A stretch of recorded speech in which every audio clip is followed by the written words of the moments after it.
ተበልና ሰማስተውን ያ ጠቅስ ከይገጥር መሀል ላይ እንደው ስለፈጠረ እንደው መሀል ላይ እንዳትገባ ከይቅርታ ጋር ካሁን ባላ መሀል ላይ ከገባ ምን አደርጋለሁ? ዝም ብለህ እንደዚሁ ፕሮቴስታንቶችን እያጨወረበርክ መኖርህ እንድትቀጥል ጥዬ ነው የምወጣው። እሺ ክርስቶስን ነው ማለት ነው። አይደለም አጭበርባሪ መሆንህን እዚሁ ተይዛል ብራዘር። አንተም ሌላም ታወራ አጭበርባሪ ሰው መሆንህን ያለ እግዚአብሔር ቃል ጥቅስ ዝም ብለህ እንደፈለክ የምታወራ ሰው መሆንህ ተይዛል። ስለዛ በፕሮቴስታንቶች ላይ ቀልድባቸው። በቃ እንግዲህ እኔ ቅድም እኮ መልሻለሁ ለህዝቡ። አሁን እኮ ደግሞ ለአንተ እኮ ነው ህዝቡ ያሳፍራል።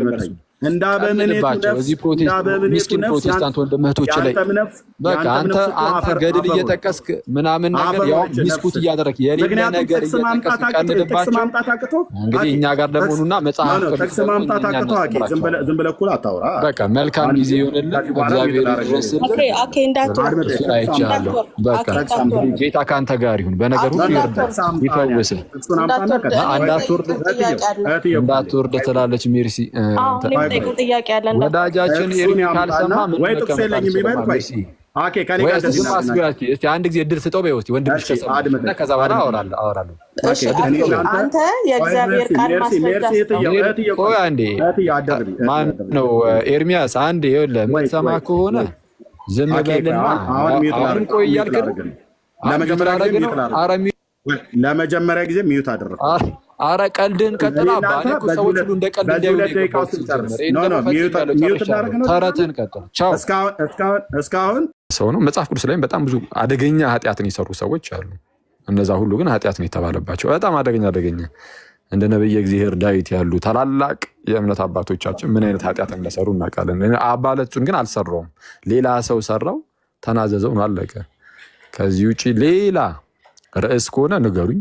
እዚሁ ማለት ሌላ ርዕስ ማለት ነው። አንድ ታሪክ ላይ መራሱ ቢሆን አይ ኦኬ እሺ ይሄኛውን አባለጹን ይሄን አድርጓል አላደረገ የሚለውን ተወና ሌላ ነገር እኔ ከሆነ እሱን አሳውቁኝ። አባለጹን አድርጎታል አላደረገው የሚለው ግን እሱ አሁን አከራካሪ አይመስለኝም። ሞረዲ ኤርሚም አይ ይሄ እንኳን እንደው ስህተት ነው ብሎ ስለተናገረ ማለት ነው። የአባለጹን ብሎ የሚለው ቃል ነች አይደል? የስም ዝውውር ላይ ነው ማለት የስም ዝውውር አልኩኝ። ስምን ስናገር ነው የኔ የድሃ ጸልሳን አይ አይደለም። ሌላ ምንድን ነው? የገዳሙ አበምኔ ስላለው ብዬ አጋጣሚ ሆኖ አባለጹን አልኩኝ እኮ አይደለም። ከይቅርታ ጋር እንደዛ አይደለም። ይሄ ስህተቱ እንደዛ የሚባል አይነት ስህተት አይደለም። ኤልያ ስላለው ማን ኤልሳ ስላለው ምንድን ነው ስህተት?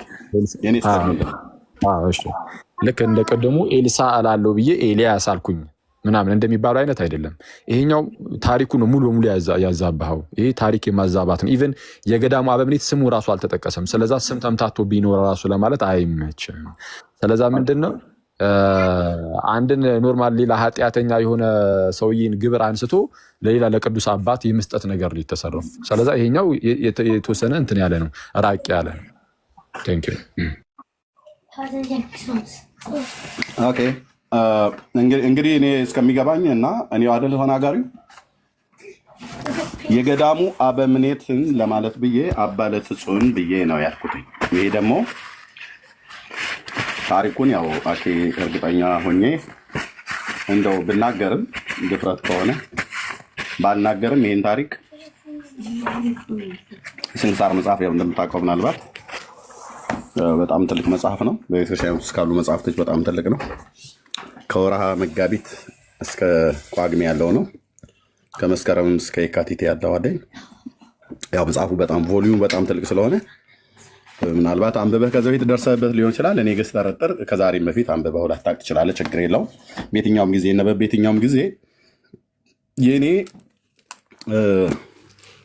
አበምኔቱንና አባለጹን ስማቸውን ነው ያቀያየርኩት። ልክ ኤልሳ ለማለት ብዬ ኤልያስ ብዬ እንዳልኩትና ጋዲሳ አይ ኤልሳና ኤልያስን ለይቶ እንኳን የማያውቅ ምናምን ነገር ብሎ ሲል በኤልሳና በኤልያስ መካከል ታላላቅ የእግዚአብሔር ነቢያት ቢሆኑም የስማቸው ግን ልዩነት እንዳለው የማይገባኝ አይነት ሰው አይደለሁም። እንዲህ አይነት ነገር ደግሞ ይገጥማል። ራስ ሀኬ እንደዚህ አይነት ድሃ ጸልሳን ብሎ የሚለው ይገባሃል። ካልገባህም ደግሞ እዚሁ ክፍል ላይ ወገኖች በላኩልኝ። በዚህ ክፍል ላይ እዚችኛዋ ቪዲዮ ላይ ምን አልክ? ሴም ባላሞን realized that he was the devil እና ያ የጎበኛው ቅዱስ ባላሞን ወይም ፓለሞን እሱ ሰይጣን እንደሆነ አወቀ። እንትን ይሄ መቶ እየፈተነ ያለው ማለት ነው። he crossed himself with the sign of the cross እና በቅዱስ መስቀል ምልክት አማተበ and prayed to the Lord to save him እና ወደ ጌታ ጸልየ እንዲያድ ነው ማለት ነው። the devil became like smoke and disappeared እንደ ጭስ ሆኖ እንደ ጢስ ሆኖ ሰይጣኑ በኑ ጠፋ። Saint Balaam went to Saint Latsun to take his advice on devil warfare ከዛን ሴንት ባላሞን ከሴንት ላጹን ምን አደረገ? ምክርን ምናምን ስለ ዲያብሎሳዊ ውጊያዎች ምናምን እሱ እንትን አለው ጠየቀው። አቆይ በቃ እንዴ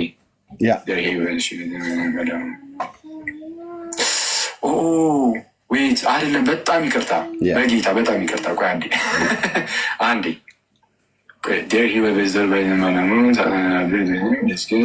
women and try to shade him ተስቻለ በጣም ይከታሉ እና እንደዚህ ነው በቃ ይሄ ማለት ነው። ድሃ ጸልሳን ማለት አሁን በዚህ አሁን አኬን እኔ ሄድ በቃ ዝም ብለህ የፈለግከውን ዝም ብለህ የምታወራ ምናምን ነገር ብዬ አልሰራም። ይሄ ነው ድሃ ጸልሳን ማለት። በቃ ልትለው የፈለግከው የሆነ ፐርሰን ነበር፣ የሆነ አካል ነበር። ታሪኩ ግን በደንብ ካነበብከው በኋላ ቆም ብለህ ግን ስታስብ አይልም ማለት ነው። እና እዚው ጋር ያንተ እዛው ጋር እያነበብከው እያለ ነው እንትን ያልከው። ይሄኔ ግን እዛው ጋር እያልኩ ሳይሆን ከቆየ በኋላ ነው ቪዲዮንም ስሰማው ያልኩት ማለት ነው። ይሄም ድሃ ጸልሳን ነው፣ የኔም ድሃ ጸልሳን ነው። የስም ዝውውር ነው ያደረግነው ማለት የስም ለውጥ ነው ያደረግነው ለማለት ነው። ኦኬ ግን ታሪኩ የኔ የድሃ ጸልሳኑ ላይ ወይስ ኦኬ ትችላለህ? እንትን ነው ይሄ የኔ ላይ ምንድነው ስህተቱ? እኔ ስናገር ማለት ነው እንግዲህ አሁን አክቹዋሊ የኔ ስህተትም የሚባል አይደለም። እንትን ነው የድሃ ጸልሳን ሳይሆን የውጭ የኮፕቲኮችም እንትን አለ፣ ስንክሳሪየም አለ፣ ስንክሳር አለ። የዛ ስንክሳር ላይ ያለውን አንዱን ታሪክ እያነበብኩኝ ነው። ሳነብ ሴንት ባላሞን ቅዱስ ባላሞን አባ ለጹንን እንደ ጎበኛቸው ይናገራል። መጀመሪያ እንደዛ ብሎ ነው የሚጀምረው። ከዛ መጨረሻ ደግሞ ይደግማል። ይሄን ነው ጎበኛቸው የሚለውን ማለት ነው። ጎበኛቸው በሚለው ጀምሮ ስለነበረ ታሪኩ እየተነገረ ያለው ከዛ አንጻር ነበረ የመሰለኝ እየተረጎምኩት ሲሄድ ማለት ነው። ቀጥታ ቃል በቃል ነበር እየተረጎምኩት ያለው። ሙሉን ታሪኩን አንድ አንብቤ ሳይሆን የተረጎምኩት እዛው በየሀረጉ ስለሆነ እየተረጎምኩት ይርኩት እንደዛ ነበረ። ልክ መጨረሻ ላይ ግን ሲደግመው ግን ኮንቴክስቱን ይቀይረዋል። ስለዛ ወዲያውኑ ምን አደረኩኝ? ኮንቴክስቱ ስለሚቀይር ይሄ የቋንቋ ምንድነው ጉዳይም ስለሆነ ማለት ነው። አይ መጨረሻ ላይ ይህን ስላስገባው ከዚህ ከኮንቴክስቱ አንጻር አስቀድሞ ሰይጣን ሲፈትን የነበረው ሴንት ባላሞንን ከዛ በኋላ ተዋጋ ዘንድ ወደ አባ ለጹን ሄዶ ምንድነው ምክርን ተቀበለ። እዛው ነው ራሱ እና እዛው ነው ምን ወዲያውኑ ተናገርኩኝ። ያንተ ችግሩ ምንድነው? ጭራሽ ይሄ እንደ ትችት አድርገን ያቀረብከው እንደ ትችት አድርገን ያቀረብከው ምኑን የእናንተ ቅዱስ አባቶች የምታመልኳቸው እንዲህ ያደርጋሉ የሚል አደገኛ ትችትን ያቀረብከው። ይሄ አደገኛ ትችት ደግሞ ስህተት ነው። እንደዛ ይሄ የምናመልካቸው የሚለው እሱ ይቅር። ሲቀጥል ደግሞ የጠራኸውም አባትም ይህንን አያደርግም። ያኛው ኃጢአተኛ ሰውዬም ደግሞ ኃጢአት ነው ብሎ ሲናዘዝን ያየ ነው እና እሱን ያስቀምጠው ከኔ ጋር አይገናኝም። ስለዚህ እዚህ ጋር ይቅርታ ብለህ ያልከው ስህተት ነው ብለህ ያልከው ታሪኩ ልትናገረው የፈለግከው ነው ወይ ያነበብከውም በኋላ ላይ ቆም ብለህ ያው ስህተት መሆኑን ሶሪ አልከው እዚህ ጋር ማለት ነው። ትርጉሙ ላይ ማለት ነው። ሰይጣኑ በኑ ጠፋ። ሴንት ባላሞን went to Saint Latsun to take his advice on devil warfare ከዛን ሴንት ባላሞን ከሴንት ላጹን ምን አደረገ? ምክርን ምናምን ስለ ዲያብሎሳዊ ውጊያዎች ምናምን እሱ እንትን አለው ጠየቀው። አቆይ በቃ እንዴ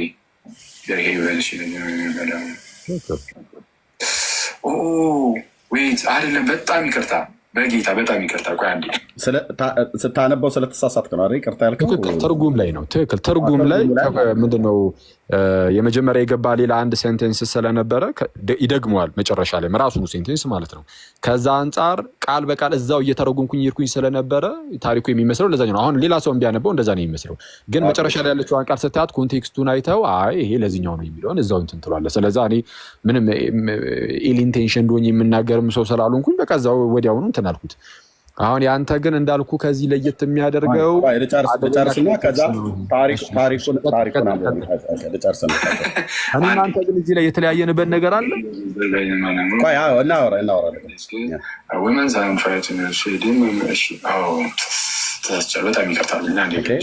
ተሳስቻለሁ፣ በጣም ይቅርታ። ይሄ ነው እንግዲህ ትርጉሙ ተሳስቷል። ዳህፀ ልሳን ትርጉም እኮ ትርጉሙ እኮ ታዲያው በዳህፀ ልሳን አይ ቲንክ ትርጉሙ ስታነበው ዳህፀ ልሳን የሚባለው እዚህ ጋር ምንድን ነው የሚለው የተባለው ሌላ አካል ሆኖ ሳለ ወይ ደግሞ የተጻፈው ለሌላ ሰው ሆኖ ሳለ አዛብተው ነው የተናገርከው ማለት ነው። ስለሌላ ማለት ነው። ይሄ የትርጉም ጉዳይ ይባላል። ሁለቱም ማዕረግ ስላለ ቃል በቃል የትርጉም የኔ ደግሞ ለትጹን የሚባሉ ሰው የሉም እዚህ ክፍል ላይ እያልኩ አይደለም። ለትጹን የተባሉት ከእናታቸው ጋራ እዚህ ጋር ከተጻፈው ሰው ጋራ ከእናታቸው ጋራ የግብረ ሥጋ ግንኙነት አድርገው በቅዱስ ቁርባን ሰውን እየገደሉ እንደዚሁ ሕፃናቱን ሁሉ እየገደሉ ያደርጉት የነበረው አበምኔቱ የእሳቸው የአበምኔቱንና የለተንጹንን ስም ነው እኔ ያቀያየርኩትኝ። አበምኔቱ ስም የላቸውም እዚህ ላይ አልተነገረም እኮ የላቸውም። ልክ ነው። እዚህ ጋር ኤስድሮስም የሚባል አለ እና ለትጹን አሉ። ሶስተኛው ሰው የአበምኔቱ ናቸው፣ ስማቸው አይታወቅም። ስለዚህ እኔ አሁን ያ አበምኔቱን ለማለት ብዬ አባ ለትጹን ብዬ ነው ያልኩትኝ። እሱ ነው ዳህፀ ልሳን፣ እሱን ነው ይቅርታ ያልኩት ማለት ነው። ችግር የለውም። አሁን እኮ ታሪኩ ላይ ግን ስህተትን ካመንክ እኮ ምንም ችግር የለውም። ይሄ ኖርማል ነው። አሁን አንተ ባልከው ደረጃ አቅልለኸው ነው ወይ የምር እንደዚህ የቀለለ አይነት ስህተት ነው ወይ? አይመስለኝም። ግን አሁን ስህተቱ ከባድ ምናምን ወደሚል ሌላ ክርክር አልገባም። ለምንድን ነው ይህንን እያልኩ ያለሁት? ምንድን ነው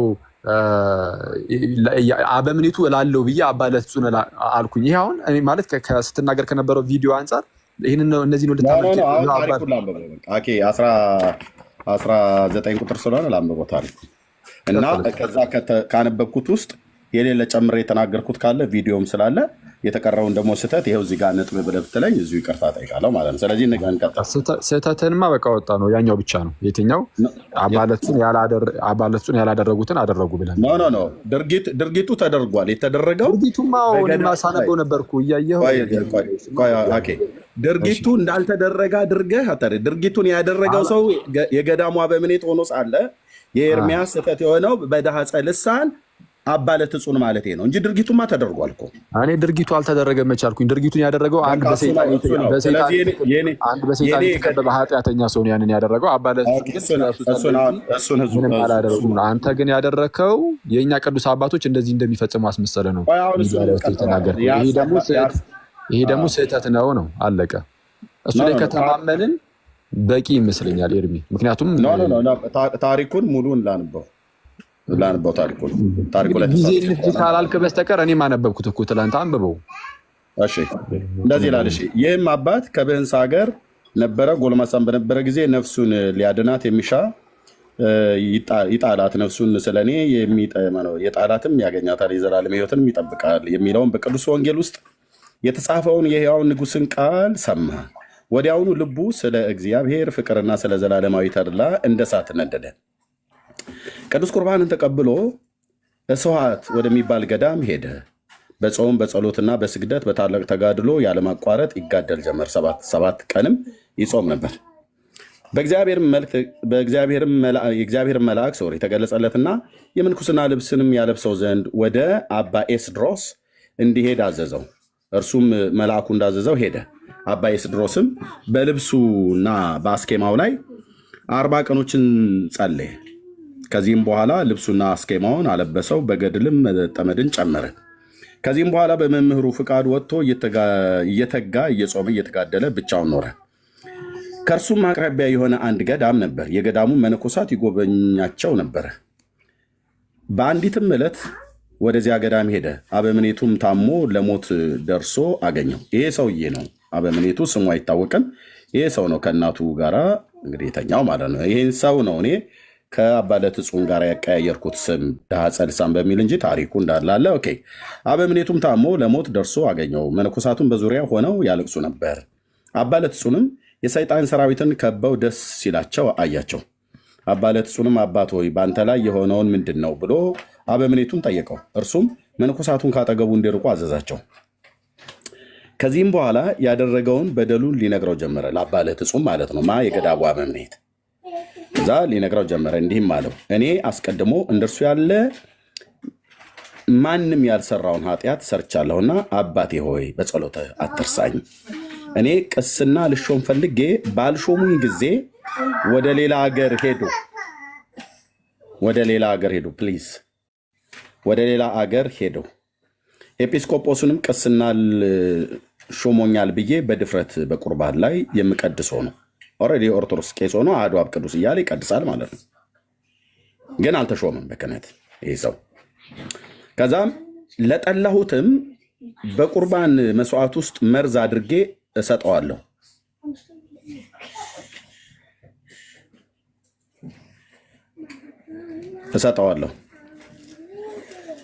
እርሱም ይሞታል። ከእናቴም ጋር 10 ጊዜ ተኝቼ አለሁ። ከኔም ጸንሳ ለመውለድ በደረሰች ጊዜ ስረይ የሚለው መድኃኒት ማለት ነው፣ የግዕዝ ቃል ነው። አጠጥቼ ሕፃኗን በሆዷ ውስጥ ገደልሁት። ኃጢአቴ ብዙ ነው፣ ተነግሮ አያልቅ። ከበጎ ስራ ምንም የሰራሁት የለም። ነገር ግን በጸሎትህ አትርሳኝ። ለአባ ለትጹን ነው በጸሎትህ አትርሳኝ ብሎ ያለው ታሪኩን የሚናገር ማለት ነው። ባዩ ማን ነው? የገዳሙ አበምኔት ነው። ይህንን ኃጢአት የሰራው የገዳሙ አበምኔት ነው። አትርሳኝ። ከዚህም ከኃላፊው ዓለም መውጫዬ ደርሷል። ወዲያውም በክፉ አሟሟት ሞተ። ሰውየው ማለት ነው። ይሄ የገዳሙ አበምኔት ሞተ።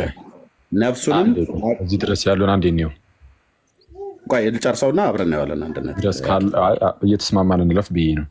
ነው ችግር የለም። ታሪኩን ልጨርሰውና ከዛ አብረን በሃይላይት በወፍ በረር ትሄድበታለን። ሊቀበሏት በየራሱ በሆነው ስቃይ ሲያሰቃዩት አባ ለትጹንም አያት። ምኖች ናቸው? ወዲያውኑ በክፉ አሟሟት ሞተ። ይሄ ሰው ማለት ነው የገዳሙ አበምኔት። ነፍሱንም አጋንንት ሊቀበሏት በራሱ በሆነ ስቃይ ሊያሰቃዩት አባ ለትጹንን አያት። አባ ለትጹንም የመረረ ለቅሶ አለቀሰ።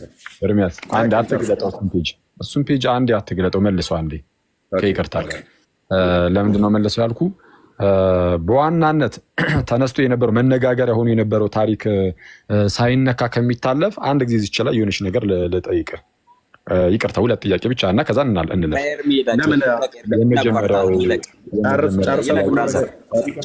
ጨርሰን በኋላ ኖት ያዝና በኋላ ትጠይቀዋለህ። ወዳጄ ችግር የለውም። እኔ ራሴ አንብቤዋለሁ ይህንን ታሪክ። በነገራችን ላይ ትናንት ለህዝቡ ነው ይለቅ። ኧረ እባክህን ይሰሙታል ህዝቡ። ምን እስካሁንም እኮ እያነበባችሁላቸው ሲሰሙት ነበረ። እኔ መኖሬ እኮ ህዝቡ በደምብ እንዲሰሙ አያደርጉም። እኔ ኖርኩኝ አልኖርኩኝ አይደለም። ይኸው በተደጋጋሚ ስታነቡት አልነበረ? እሱ ችግር የለም። ኤርሚ ፕሊዝ፣ አሁን መጥቼም ዝም ብለን እንትን እንዳናረገው ይህንን እያልኩ ያለሁት ለምንድን ነው የተነሳው ርዕሱ፣ እዚህ ታሪክ ላይ የተነሳው ርዕስ አባ ለትጹን ፈጽሞታል አልፈጸመው የሚል ነው በእርግጥ። ስለዚህ ዋናው ራሱ ፈጻሚ አባ ለትጹን አይደሉም። አባ ለትጹን ሳይሆን የገዳሙ አበምኔት ነው።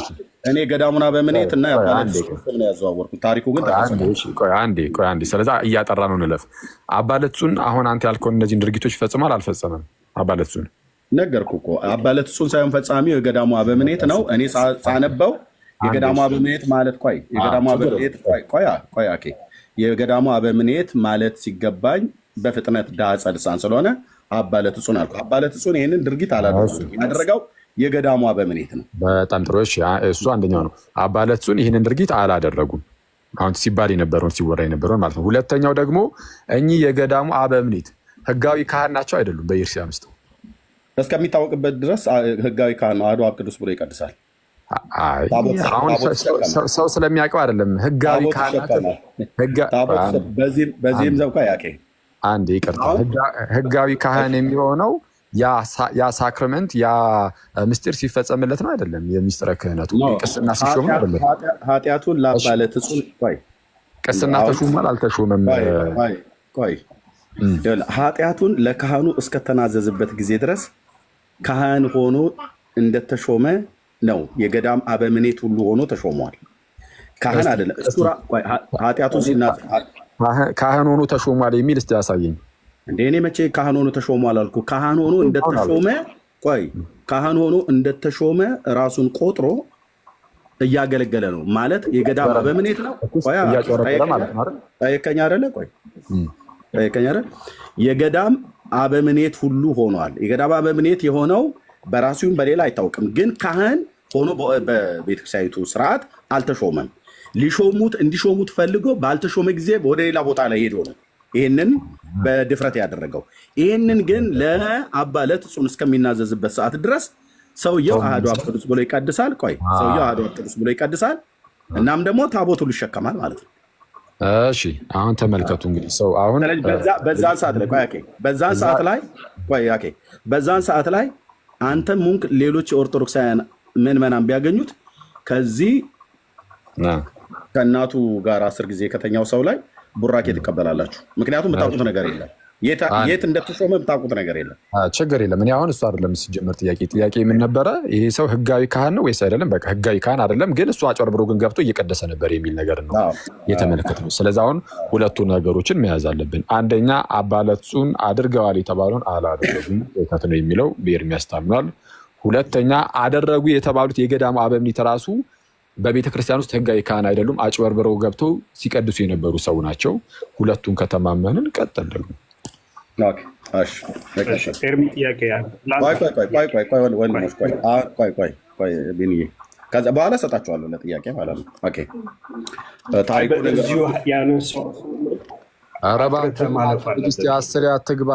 ለምንድን ነው ታሪኩ ሳይነበብ ፕሊስ አንደኛ ጣልቃ አትግቡብኝ ቢንዬ። ቆይ እኔ የምጠይቀው ጥያቄ ስላለ አኬንም አሁን እሱ የጠየቀኝ ጥያቄ አንደኛ መጽሐፍ ቅዱስ የራሳቸው መጽሐፍት ላይ ያው እነሱ መመለስ ሲገባቸው እኔ ነው የሚጠይቀኝ። እኔ ግን ያው የተጻፈውን እውነቱን ታሪኩንም አያውቁትም። እኔ ነኝ ያሳየኋቸው ለእያንዳንዱ።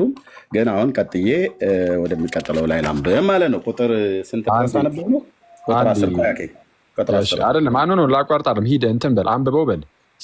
ድንገት ፖዝ ነገር ከሆንኩኝ የወጣው እንዳይመስላችሁ አለኝ። የሆነ ስልክ ግድ የሆነብኝ ስልክ እየተደወለ ከሱቅና ቀጥሉ አንብበው። እኔ ስለ አውቃለሁ ታሪኩን ትጠይቀኛለህ። ከዛ በኋላ ፖዝ ከሆንኩኝ የወጣውኝ አይደለሁም።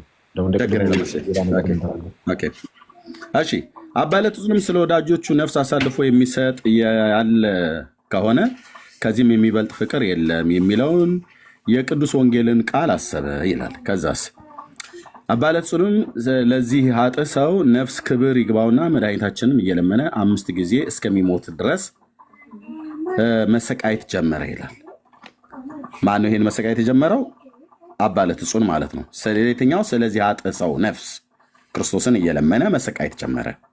የመላእክት አለቃ ሚካኤል መጥቶ አነሳውና እንዲህ አለው፣ ለዚህ ኃጢአተኛ ነፍስህን አትግደል፣ ምሕረት አይገባውምና እግዚአብሔር እውነት ፈራጅ ስለሆነ በደሉ አይሰረይለትም።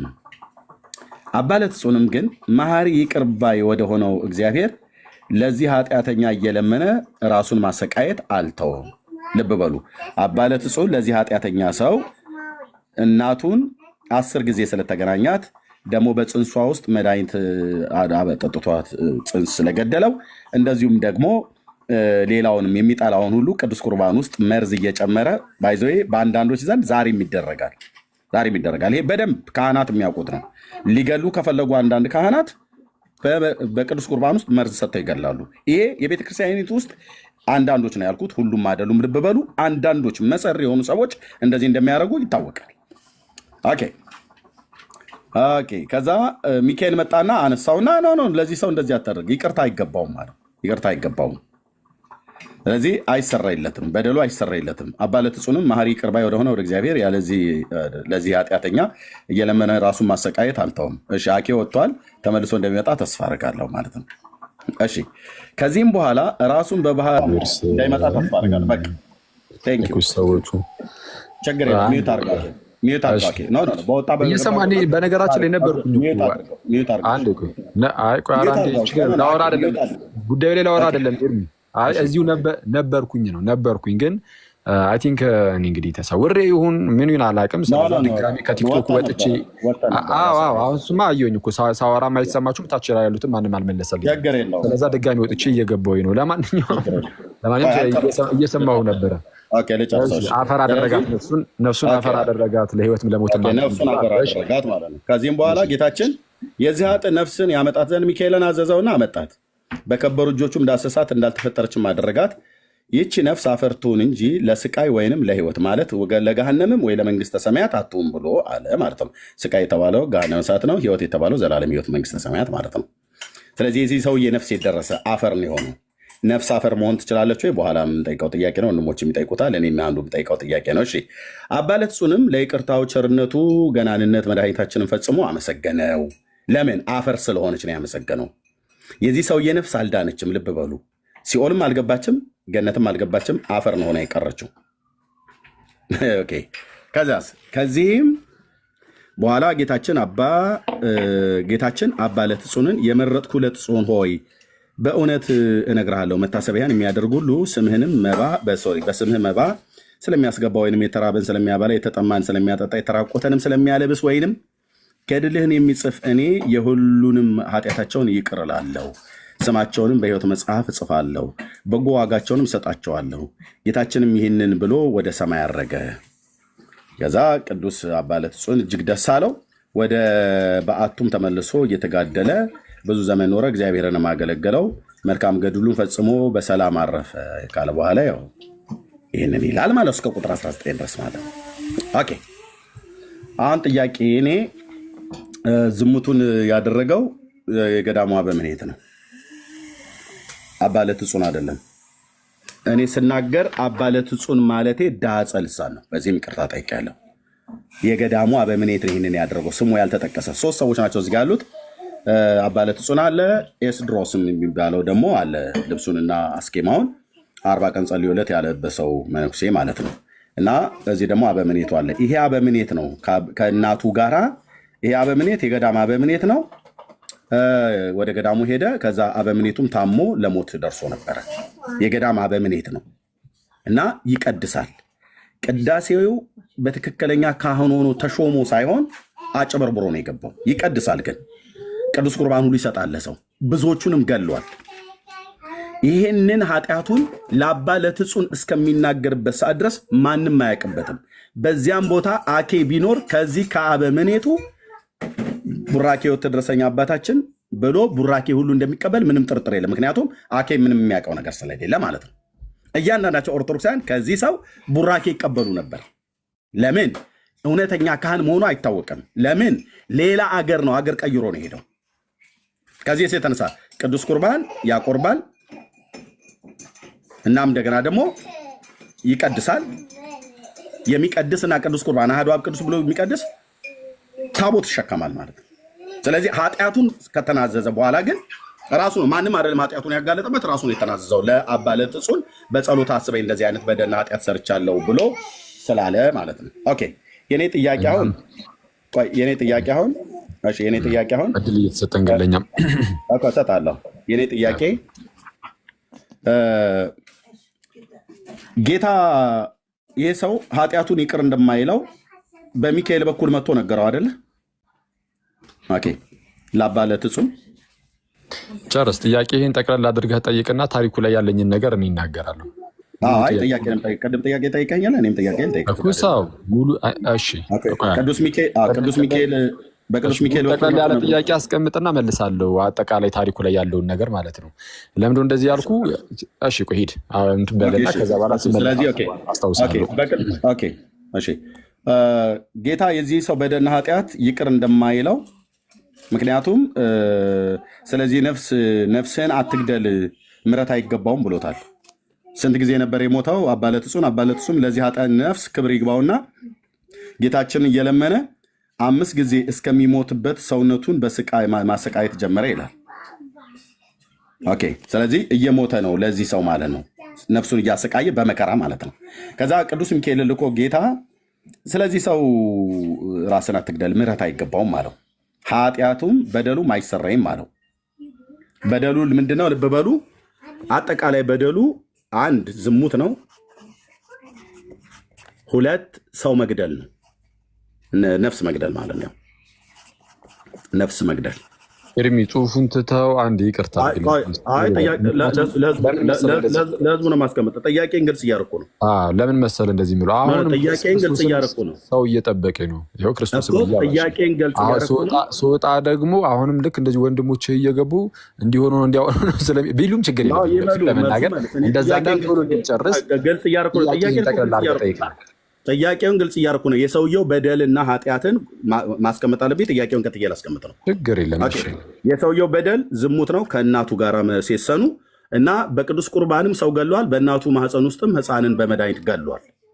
በቃ ይሄ ነው ነፍስ መግደልና ዝሙት ነው በደሉ ማለት ነው። ኦኬ። ስለዚህ አባ ለትጹን ለመነለት። ጌታ መልአኩን ልኮ ይቅር አይባልም በደሉ አይሰራይም ብሎ አለው። ጥያቄ የዚህ ሰው በደል የማይሰራይ በደል ነው የሚሰራይ በደል ነው ለአንተ? ኦኬ ጥያቄው ይሄ ነው። እሺ ጥያቄ ይሄ አንደኛው ይሄ ነው። ሁለት አለ። እሺ ሁለቱንም አንድ አድርገውና ጠቅላላ አድርጌ ነው። ኦኬ ምንድን ነው ያልኩ? የዚህ ሰው በደል የሚሰራይ ነው የማይሰራይ ነው ያልኩ። ሁሉንም አንዴ ልስጥህ ጥያቄውን ቶሎ እንድንሄድ። እሺ ኦኬ መጨረሻም ደግሞ ሁለተኛ ደግሞ ጥያቄ የምጠይቀና ሁለቱና ሶስተኛውን አብሬ ላስቀምጠልህ። ከዛ አባ ለትጹን ራሱን ጣለ፣ ገደለ። ሚካኤል መጣ አነሳው። ከዛ እንደገና ደግሞ በባህር ውስጥ ራሱን ጣለ። አሁንም አባ ለትጹን ማለት ነው ለዚህ ሰው ለዚህ ኃጢአተኛ ሰው።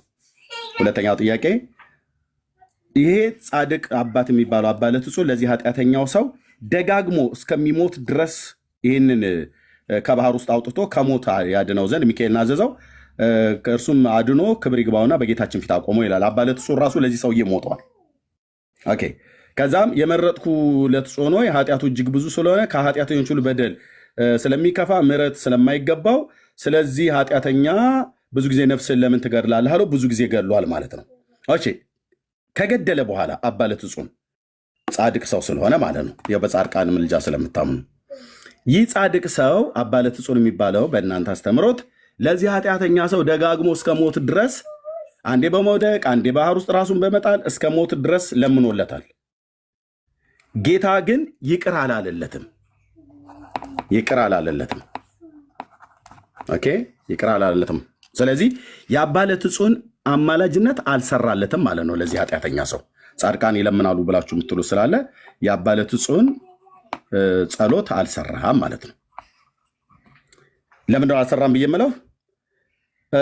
ይህቺ ነፍስ አፈርቱን እንጂ ለስቃይም ወይንም ለሕይወትም አትሁን አለ። አባ ለትጹንም ለይቅርታው ቸርነቱ ገናና መድኃኒታችንን ፈጽሞ አመሰገነ ይላል። መቼ ይቅርታ አደረገለትና ጌታ? መቼ ምሕረት አደረገለትና ጌታ? ጌታን ዝም ብሎ በአውላላ ሜዳ ላይ ማመስገን ይቻላል። ይሄ ሰው እኮ ግን ይቅር አላለውም። ነፍሱን ለስቃይ ወይንም ለሕይወት አትሁን ብሎ አፈርቱን ብሎ አለ። ኦኬ አሁን ሁለተኛ ጥያቄ የአባ ለትጹንን የማማለድ ስራ የጻድቃን የማማለድ ስራ ጌታ አለ እዚህ ጋር ለዚህ ኃጢአተኛው ሰለምኖ እግዚአብሔር ይቅር አልለውም ነው ብሎ ያለው። ይሄ ሰውዬ መንግስተ ሰማያት ቢገባ ነበር አባ ለትጹን አማላጅ ተብሎ የሚባለው።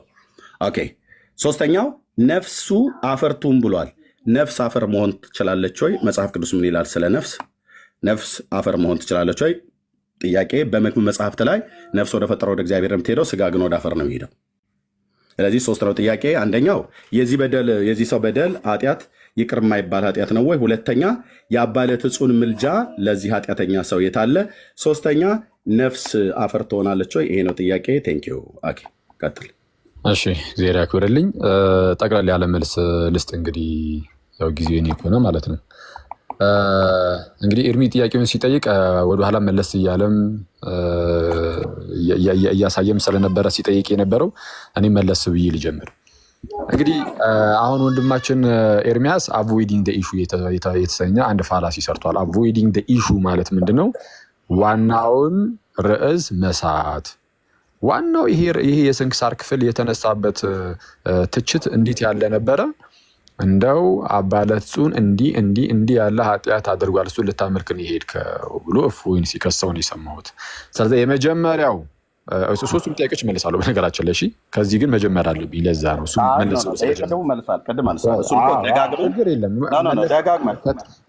ከተመለሰ በኋላ ማንተራሱ ስጠይቅ ራሱ ወደኋላ መልሳ ጥያቄን ቸኩያለሁ ብልሃል። እኔ ቶሎ ጨርስ። ጥያቄ ሳትመልስ እንደማትወጣ ተስፋ አድርጋለሁ። ክርስቶስን መልሳለሁ። እንደማመጣ መመለስ ያለብኝን እመልሳለሁ። እንደማመጥ እስከ ቁጥር 10 ድረስ አንብቤልህ ከዚህ በኋላ ያለውን በሙሉ ቅድም ጨርሰሃል። ድጋሚ አድመጠኝ። የኔ ዳህ ጸልሳን አድመጠኝ ብራዘር አድመጠኝ። አይኑ አውቃለሁ እንደሚከብድህ አውቃለሁ። እንግዲህ ከቻልክ መልሰው፣ ካልቻልክ ደግሞ ይህ 3 ጥያቄ አቅርቤልሃለሁ። ከቻልክ መልሰው። ኦኬ አባ ለትጹን ብሎ የሚለውን ሰው የኔ አባለት ጾም ብዬ መናገሬ ትክክል አይደለም። ዳጸ ልሳል አንተ እያልኩ ወደዚህ እንድትመለስ ለማለት እስከ ቁጥር 10 ድረስ መልሳል። ከቁጥር 11 ጀምሮ ያለውን አድመጠኛ አይደለም እኔ አይደለም የመለስኩት። ከቁጥር 11 ጀምሮ ያለውን እስከ 19 አንብቤ ያለው ሶስት ጥያቄ እንደማመጥ ወደኋላ ተመለሰማ። ወደኋላ ጨርሰናል። ወደኋላ እየተመለስኩ አይደለም። ስለዚህ እዚህኛው ላይ መልስ አሳስብ። እሺ አንዴ እባክህን፣ ለምን እንደዚህ የምታደርግ አላውቅም። አሳስብ አንዴ አንተ ስትጠይቅ ኤርሚ እባክህን አንዴ ለመስማት ሞክር። እስካሁን ሰምቼ ሁሉ ሰዓት ቁጭ ብዬ የሆነ መናገር ሲጀምር ለመያዝ ትሞክራለህ። አንተ ስትጠይቅ በምን መልኩ መሰለህ የጠየቀው? ዝም ብለህ ሶስት ጥያቄዎችን ቁጭ ያደረክ ሳይሆን ወደኋላ መለስ ብለህ እኔ እዚህ ጋር እንደዚህ አድርጌ እንደዚህ እንትን ብሎ ነበረ ምናምን የሚል ነገር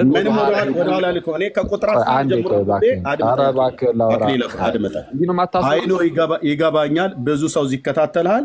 ወንድሞች ከክርስቶታ እንደማይለቁ አውቃለሁ። ምክንያቱም እውነቴን ብዬ እንዲህ ብለው እንደምታርጉት ሰው ሲመጣ አድመጠኝ ብራዘር ከቁጥር 1 እስከ ቁጥር 10 ድረስ አነበብኩ አይደል? ላኬ አሁን አንዴ እባክህ ደቂቃ አነበብኩ አይደል? ከቁጥር 1 እስከ ቁጥር 10 ድረስ አንብቤ ቁጥር 10 ላይ እዚህ ጋር አቁመዋል ከኛ አይደል? እኔ ያልኩም በመጀመሪያ ልብ ብለህ ሰማኝ። አንተ ባስቆምከኝ ቦታ ላይ ከቁጥር 1 እስከ ቁጥር 10 አንብቤ አቁመዋል ከኛ አይደል? እዚህ ጋር እሺ አቁሞ ብለኸኛል አይደል? ልጨርሰው ብዬ ስለ አጨርሰውም እዚህ ጋር አቁመዋል ከኝ ሰለሞን ጣልቃ እስኪገባ ድረስ አጥርተናል። እዛ ታዘዝኩና አቆምኩ። ይሄንን ከዚህ ውስጥ ያለውን ሀሳብ ጥያቄ ጠይቀኝ አይደል? እኔ ምን ጠየቅኩ? ምን ነበር ያልከኝ? የዚህ ካህን ሹመት ትክክለኛ ነው ትክክለኛ አይደለም እያልከኝ አይደለም። የዚህ ካህን ብቻ ሳይሆን ጥያቄ ልጠይቅህ ብለኝ ጥያቄ ጠይቀኸኛል። የመጀመሪያ ጥያቄ እሱ አልነበረም። የመጀመሪያ ገባኝ። በኋላም ላይ የምጠይቀው ካለ ጠይቃለህ። ግን እዚህ ጋር ጥያቄ ጥያቄ ልጠይቅህ ብለህ የመጀመሪያው ክስህ አባለጹን ይህንን ድርጊት ፈጽሟል ብለህ ከስህ ስለነበረ አባለጹን አድርጉታል እሱን ስንት ጊዜ አድርጉታል? አዎ ለማስታወስ ነው። በጌታ ስም አባለጹን ይህንን ኃጢአት አድርጓል አላደረገም? እሱን ቅድም እኮ መለስኩልህ። ሪከርድ ስለተደረገልህ በኋላ ሰማዋለህ። እሱን እኮ አበምኔቱ ነው ይህንን በደል የፈጸመው። እኔ አረሳሁትን ብረሳው ነበር አስታውሰኝ ብዬ የምልህ ጥያቄ እዚህ ሶስት ጥያቄ ያስቀመጥኩልህን ትተህ አንተ የምትፈልገው ብቻ እንዳወራ ነበር የምታደርገው። አክሊለ ያረሳሁትን አድመጠኝ፣ ግድ የለም ያረሳሁትን እንደረሳሁት አድርገህ ልታስታውሰኝ ወደኋላ ከምትመለስ ይልቅ ለምን ምንድነው ችግሩ? የጊዜ ጉዳይ እኮ ነው። ይኸው ያስክብኝ እኮ ጊዜ ምን ችግር አለ? አድመጠኝ እኮ ራስና 30 ሰከንድ ብቻ ስጠኝ። 30 ሰከንድ ሳይሆን 30 ደቂቃ እንድሰጥ ከፈለግ ቆይ አድምጠኝ። ለምን ወደኋላ መመለስ እንደፈለግ እኔ አንደኛ አልረሳሁትም፣ ዳግም እንዳትመለስ ማለት ነው። አሁን ባትረሳው ማስታወሻ ማለት ፈለግኩ። እኔን አታስታውሰኝም። እኔ እየነገርኩህ አይደለም፣ ህዝቡን አስታወሻ ማለት ፈልጋለሁ። ለፖለቲካ አልመችም ብራዘር። እሺ ፖለቲካ ልሰራ ፈልጋለሁ። እንግዲህ አየው ፖለቲካ ምን ማለት ጀመረ። ፖለቲካ መስራት ፈልጋ ከሆነ ለፖለቲካ አልመችም ነው ያለው። አባለት ጽዮን አድምጠኝ። አበምኔቱ ናቸው ይሄንን በደል የፈጸሙት። የኤርሚያስ እኔ እንድለው ፍቀድልኝ። ለምን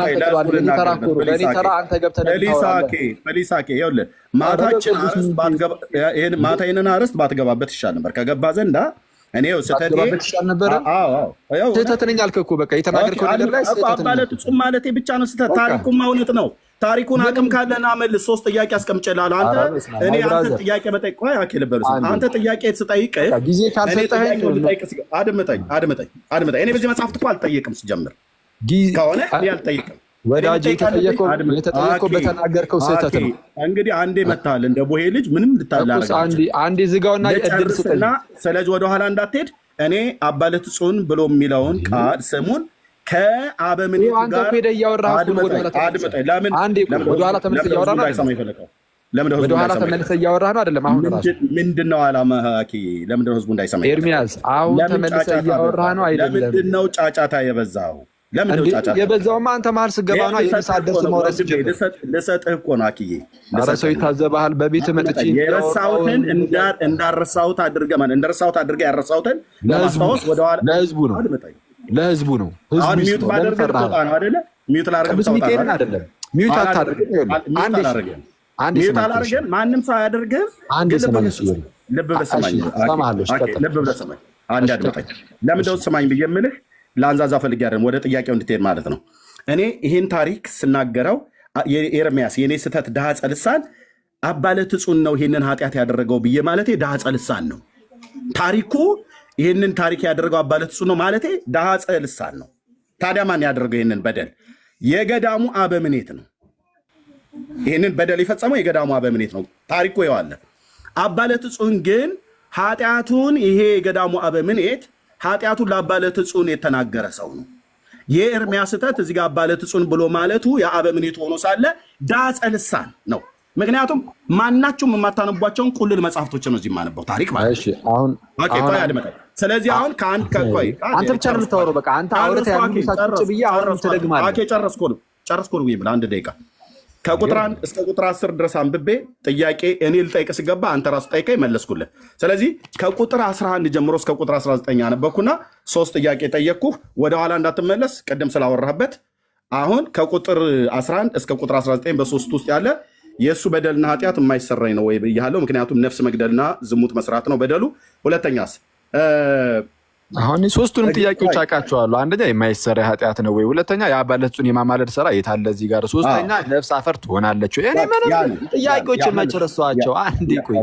ስለዛ እኔ ስመልስ በምን መልኩ መመለስ እንዳለብኝ አውቃለሁ። ኤርሚ ፕሊዝ ወደኋላ ብመለስ አንዳንድ ነገሮችን ለማስታወስ። ስለዛ ቆይ አይደለም አንዴ ስማኝ፣ ኧረ እባክህን ስማኝ። የጠየቁ ጥያቄ ጠይቀኛል። የጠየቁ ጥያቄ ላይ መልስ ለምኝህ ነው ባይዞ እየመለስኩልህ ያለው። የጠየቁ ጥያቄ ላይ መልስ መልስ። ለምንድን ነው የፈራኸው? 30 ሰከንድ እንዳላወራ 30 ሰከንድ ስጠኝ። እሺ 30 ሰከንድ እሰጥሃለሁ። ከቁጥር 1 30 ሰከንድ። እሺ ኧረ በስመ አብ አንተ አሁንም ተመልሼ ላወራ እያልክ ነው። እኔ ከፈለክ አሁንም መልሼ የምመጣለሁ። ለምን እንደው ታውቃለህ? ከቁጥር 1 እስከ ቁጥር 10 ድረስ አስነብበኝ ሙሉ። ስለዛ በቃ እንዲመለስልህ አልፈለግም ማለት ነው። ቤትህ ድረስ መጥቻለሁ። 30 ሰከንድ ሶስቱ ጥያቄ ላይ መልስ። 30 ደቂቃ ወስደህ ሶስቱ ጥያቄ ላይ መልስ። ስለዛ ሶስቱን ጥያቄ መልሳል። አንዴ እባክህን ሶስቱን ጥያቄ ኧረ እባክህን አፋፌን አትበለኝ። አንተ ምን አይነት ሰው ነህ? አፋፌን አትበለኝ እንጂ በጌታ ስም ሶስቱንም ጥያቄን ያልመልስም አላልኩም። ኢቭን ታሪኩ ላይ ያለውን ነገር እንኳን ትላንት ያስቀመጥኩት ነገር አለ። እሱንም እነግራችኋለሁ። እንግዲህ ያኛውን ካልሰማችሁ እዚህ ላይ እሰማችኋለሁ። ማን ነው እነግራችኋለሁ፣ ትሰማላችሁ። ሰው ይህንን ሁሉ ነገር አደርጋለሁ፣ ግን ለማስታወስ ያህል 30 ሰከንድ 20 ሰከንድ አንዴ ቆይ። እሺ ላውራ። አሁን ያወራሁት ነገር እያበደ ነው። አንዴ ቆይ። ሚዩት አድርገው ላከ ሚታርገው ካልሆነ ታይቆርዳለህ። ላከ ያሬድ ሚዩት አድርገው። ኦኬ የኔ ወንድሞች ማናቸውም አልከፈቱም። ላከ ያሬድ ከከፈትክ ማይክ ታይቆርዳለህ። እኔ ማይክ 20 ሰከንድ እንዳታቋርጠኝ እንደው በጌታ ብዬ። ለምንድን ነው 20 ሰከንዱ ለምን የፈለከው? 20 ሰከንድ እንዳታቋርጠኝ አንተ። ለምንድን ነው የፈለከው? 20 ሰከንዱ ለምንድን ነው የፈለከው ነው ብዬ። 20 ሰከንዱ የፈለኩት ጥያቄ ጠይቀኸኝ የለ ስመልስ መልሱን የማስቀምጠው በመግቢያ ነው የምመልሰው። መግቢያ 20 ሰከንድ ነው። መግቢያ ላይ ቅድም ተናግረሃል። መግቢያ ላይ ከቁጥር አድምጠኝ። አንዴ ሰማኝ ሳትሰማኝ ምን አለ? ኦኬ መግቢያ ላይ ከቁጥር 1 እስከ ቁጥር 10 ድረስ ባለው ላይ ሳነብልህ መግቢያ ላይ ቪዲዮ አድምጥ ብቻ ነው ያለው። አንተም አድምጥ እንጂ ነው ብራዘር። እቺን ያክል ለቅቄ ያንልዳለህን ብራዘር። ምክንያቱስ መግቢያ ላይ አተታ ሰጥተሃል፣ ቪዲዮ ላይ አስተያየት ሰጥተሃል። ከቁጥር 1 እስከ ቁጥር 10 ድረስ አንብቤልሃለሁ። እዚህ ጋር ጥያቄ ጠይቀህ አስቆመኛል። አሁን ከቁጥር 11 እስከ ቁጥር 19 ድረስ ማለት ነው እያየሁ ያለሁት ነገር ነው። ብራዘር ምን አስፈራህ?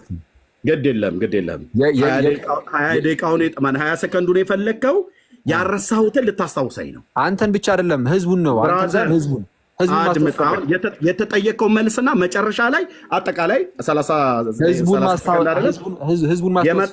የማጠቃለያ ሀሳብ ከፈለግ 3 ደቂቃ ሰጥሃለሁ። ጥያቄውን መልስ። ይህን ጥያቄ ፈርተሃል ማለት ነው። ይኸው ልመልስ ነው። መልስ በቃ መልስ። ስለዛ ምንም ነገር እንዳትገባብኝ ጥያቄው ላይ መልስ። ሚዩት አድርግ እስኪ ከቻልክ። እኔ ችግር የለም። እኔ የቤቱ ባለቤት ስለሆንኩ አልገባብህም። ጥያቄውን መልስልኝ። እሺ ስለዛ ሶስቱን ጥያቄዎች ወደ መመለስ እገባለሁ። ዋናው ርዕስ በቃ ተዘግቷል እንዳያችሁት አልቋል። ዋናው ርዕስ አልተዘጋም። መታል እንደ ወይ ልጅ አግኝቻለሁ እና መልስ። እነዚህ መጽሐፍቶች አስክጄ ትወጣለህ ማለት ነው። በእውነት እስቲ ምንድነው ኮሜንታቶች ይገባችኋል? ጥያቄውን መልስ። የጠየቁን ሶስት ጥያቄዎች የጠየቁን ሶስት ጥያቄዎች እንደውም አገኘው። ሶስቱን ጥያቄዎች መልስልኝ። ስለ መድኃኒዓለም አቅም ካለ ሶስቱን ጥያቄ የዚህ ህዝብ ፊት መልስ። ሶስት ጥያቄ ጠይቄያለሁ፣ መልስ። ኦኬ ቴንክ ዩ። ሌሎች ሚዩት እንዳታደርጉት እሺ። ማንም ሰው ሚዩት እንዳያደርገው። ኖ ወንድምነት አትዝጋው፣ ዳጊ አትዝጋው። እኛ ቤት ኮሜንት አይዘጋም፣ ክፈትላቸው። ኦኬ አኬ መልሰው። ሚዩት እንዳታደርጉት ነግሬያለሁ ወንድሞች እህቶች።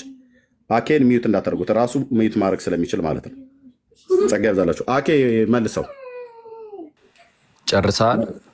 መልሰው። ጨርሻለሁ። ለሶስቱ ደቂቃ ጊዜ የፈለግከውን ውሰድ። ለሶስቱ ጥያቄ ማለት ነው።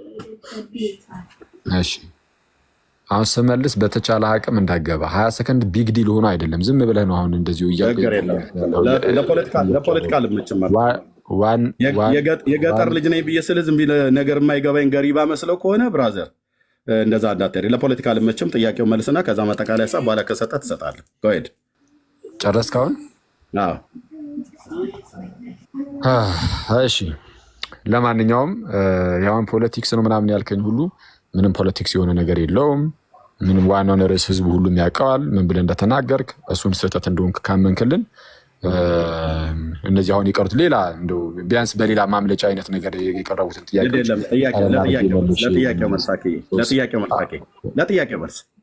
ለጥያቄው መልስ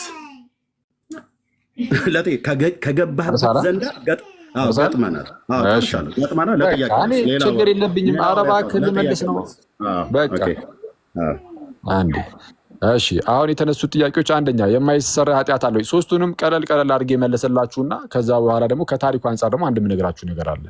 የማይሰራ ኃጢአት ነው ወይ? ምን አይነት ኃጢአቶችን ዘርዝሮ ነው እንደዚህ ያለን? ዝሙትና ሰውን መግደል ማለት ነው። ሰውን መግደልና ዝሙት የማይሰራ ኃጢአት ነው ወይ? ኃጢአት በራሱ የማይሰራ አይደለም። እንደዚህ አይነት ኃጢአት የማይሰራ አይደለም። ኦኬ ታዲያ እግዚአብሔር ለምን ኃጢአቱን ሳይሰረይለት የሚል ጥያቄ አብሮ ተያይዞ ሊነሳ ይችላል። እግዚአብሔር የኃጢአቱን የበደሉን ብዛት አይቶ ያንን ሰው አሁን ያደረገውን አይታችኋል አይደለ? አንደኛ ቅስና ሳይሾም እንደው ቀሲስ ነኝ አለ፣ ቅስናው አለኝ አለ። ስለዛ በኤርሲያናችን ውስጥ ገና በኤርሲያን ውስጥ ያ ሰው ሲጀመር ህጋዊ ካህንም አይደለም፣ ቅድም እንደሰማችሁት ማለት ነው። ከኤርሚ ጋርም አንዱ የተማመንበት ነገር ይሄ ነው። ሲጀመር ህጋዊ ካህንም አይደለም። አሁን ታቦት ሊሸከም ይችላል ማን የሚል ነገር ተነሷል። ታሪኩ የውጭ ከሆነ ሲጀመር ታቦትም አይሸከምም። ታቦት መሸከም ብዙ ጊዜ ያለው እዚህ ነው።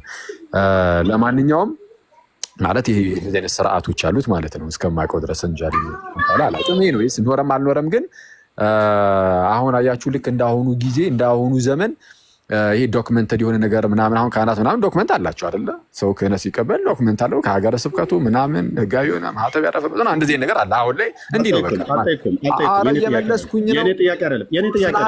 ስለ ኃጢአቱ እያወራሁኝ ነው። የኔ ጥያቄ አይደለም። የኔ ጥያቄ የዚህ ሰው በደል የማይሰራ ኃጢአት ነው ወይ ነው? በእግዚአብሔር ስለ እሱን እየመለስኩ ነው። የማይሰራ ኃጢአት ነው ወይ ነው ያልኩህ እኮ። ሰው የሰውየውን ኃጢአት መጀመሪያ እየዘረዘረ የሰውየውን ኃጢአት ማዘርዝር አለ። እኔ አንብቤዋለሁ። ስለዛ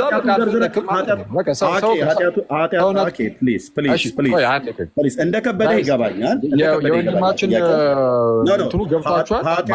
ኃጢአቱ ተዘርዝሯል እዚህ። ኤርሚያስ አድምጠኝ። ኃጢአቱን ዘርዝርልኝ አይደለም ያልኩህ። ኃጢአቱንማ ቅድም ዝሙትና ነፍስ መግደል ነው ብዬ ነግሬሃለሁ። አሁን 30 ደቂቃ ሰጥሃለሁ ለመልሱ አልከኝ አይደለም? ኃጢአቱን ዘርዝርልኝ አይደለም ያልኩህ። መልሱን ዘርዘር አድርጌ ልመልስበት። ኃጢአቱን ዘርዝርልኝ አላልኩም። መልሱን ስትዘረዝር በደሉ የሚሰራ ነው ነገር አልፈለክም። አንተ እንደጠይቀኝ እንደጠይቀ በየመሀል እየገባብኝ አልነበር? ስለዛ ይኸውልህ ኃጢአቱን ተናግሬ እንዲህ የሚሰራ የማይሰራ ኃጢአት ነው። ባጭሩ አዎ ወይ አይሰራም ወይ ይሰራ ያልበለኝ ወዳጅ ኃጢአቱ የሚሰራ ኃጢአት ነው ወይስ የማይሰራ ኃጢአት ነው? አንተ አየህ በቃ ጭቅጭቅ የምትፈልገው ማለት ነው። እሱን አይቻለሁ። ስለዛ ምን ታደርጋለህ መሰለህ? ኃጢአቱ ዝሙትና ነፍስ መግደል ነው። አልፎ እንግዲህ ኤርሚያስ በጣም ይቅርታ አድርግልኝና እንደዚህ በተሳሳትክ ቁጥር እየመጣው አርመሃለሁ። በጣም አስፈላጊ ሲሆን ይሄ የማይሰራ ኃጢአት ነው ወይ ያልኩ ነው። ይሄ የማይሰራ ኃጢአት ነው ወይ? በቃ ይኸው እንግዲህ ይሄ የማይሰራ ኃጢአት ነው። ኃጢአቱን ማን አደረገው? መልስልኝ። እንደ መጽሐፍ ቅዱስ ይሄ የማይሰራ ኃጢአት ነው ወይ? ዝሙትና ነፍስ መግደል ብራዘሩ ያትበል። ዝሙትና ነፍስ መግደል የማይሰራ ኃጢአት ነው ወይ እንደ መጽሐፍ ቅዱስ? ስለዛ እንዲህ የምታቋርጥ ከሆነ እንዲወራ ስላልፈለግ እየጠየኩ ነው። ጥያቄው በእርስ በርስ ፕሮቴስታንቶችን ቅዱስን አስደግፈ ትሰማኛለህ? መጽሐፍ ቅዱስን እያጭበረበርክ ነው። ሌላ ነገር የማይሰር ግድ የለም የማይሰራ የበደል አድምጥ። መጽሐፍ ቅዱስ ውስጥ የማይሰራ የበደል ኃጢአት ነው ወይ? ዝሙትና ነፍስ መግደል የማይሰራ ካልሆነ እድል ስጥ። እኔ አብራርቼ መልሱን ልመልስ። እኔ ጥያቄውን ነው የምመልሰው። ይኸው ተመልከቱ። ጥያቄውን ብሏል። ከጥያቄው ራሱ አልወጣሁም። ምን ብዬ ነበር የጀመርኩት? የማይሰሰረይ ኃጢአት ነው አለ። ከዛ በኋላ እንደዛ አለና ኢቨን ሁለቱንም ኃጢአቶች ጽፏል ብዬ ራሱ ነግሬያችሁ ነበር። ምንና ምን ብዬ? ዝሙትና ነፍስ መግደል። ዝሙትና ነፍስ መግደል በራሳቸው ኃጢአቶቹን አሁን ከሰውየው ነጥለን ከማን ከዛ ከገዳሙ አበምኔት ነጥለን አሁን እነዚህ ኃጢአቶች የሚሰሩ ናቸው አይደሉም ካልን ነጥለን ነው ከሰውየው በራሳቸው ኃጢአቶቹ የማይሰራው አይደሉም። ግን ከሰውየው አንጻር እንየው አልኩኝና ከሰውየው አንጻር ኃጢአቱን ማየት ስላለብን ማለት ነው። እግዚአብሔር ሰዎች ላይ ፍርድ ሲሰጥ ኃጢአቱን ከሰውየው ነጥሎ ነው እንደ እግዚአብሔር የሚሰጠው። አንዴ እባክህን ለምንድን ነው ሰውየውንና ኃጢአቱን የነጠልከው?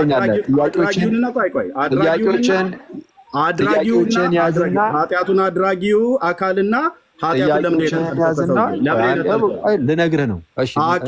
ያዕቆብ ጫወታ አትጫወት ብራዘር። ኧረ መልሳለሁ እባክህን። አሁን የጠየቅከውንም ኃጢአቱን ከሰውየው ለምን መነጠል የፈለግከው? ጊዜ ብትፈጅ አልኩህ 10 ሰዓት አስቀምጣለሁ። ለምንድን ነው ኃጢአቱን የነጠልከው?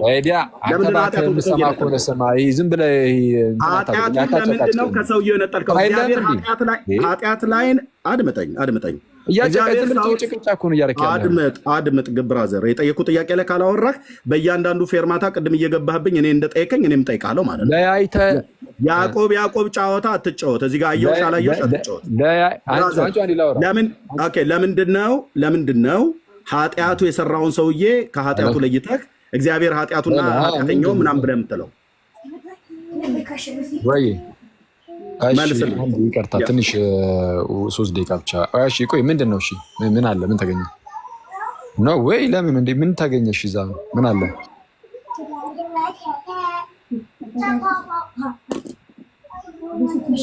እሺ በቃ እሺ። እና ኩስ ትራንስፈር ላድርግላችሁ። አኔ ሚዩት አድርገው። ኦኬ ምናልባት ሚስጥር ነገር ብታወራ ከሆነ ሚዩት አድርገው እኮ እንትን በይና ከዛ በኋላ እሺ 2 ደቂቃ ሚዩት አድርገው ፕሊዝ። ሚስጥር የሆነ ኦኬ እሺ ኖ ፐርሰናል ነገር እንዳታወራ ብዬ ነው።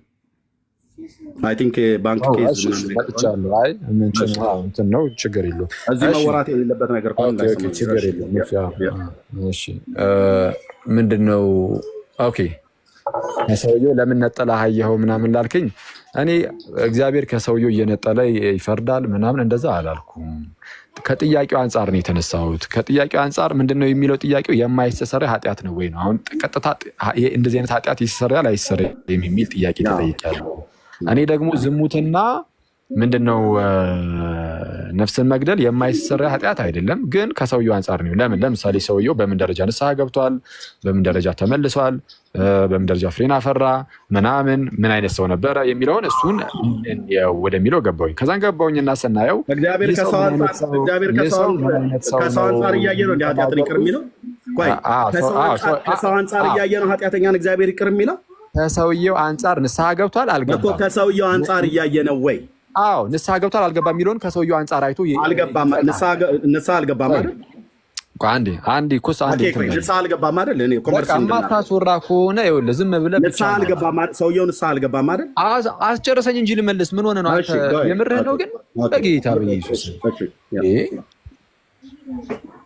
በጌታ ስም። ለማንኛውም እሺ ሰውየው የነበረበት ሁኔታ ጋይስ ሳይቀስስ ቅስና ሳይሾም ቀሲስ ነኝ ብሎ የቀረበ ገብቶ ሲያጨበረብር የኖረ ካህን ሳይሆን እንደ ካህን ሲቀድስ የነበረ ሰው ነው። ካህን ሳይሆን ማለት ነው።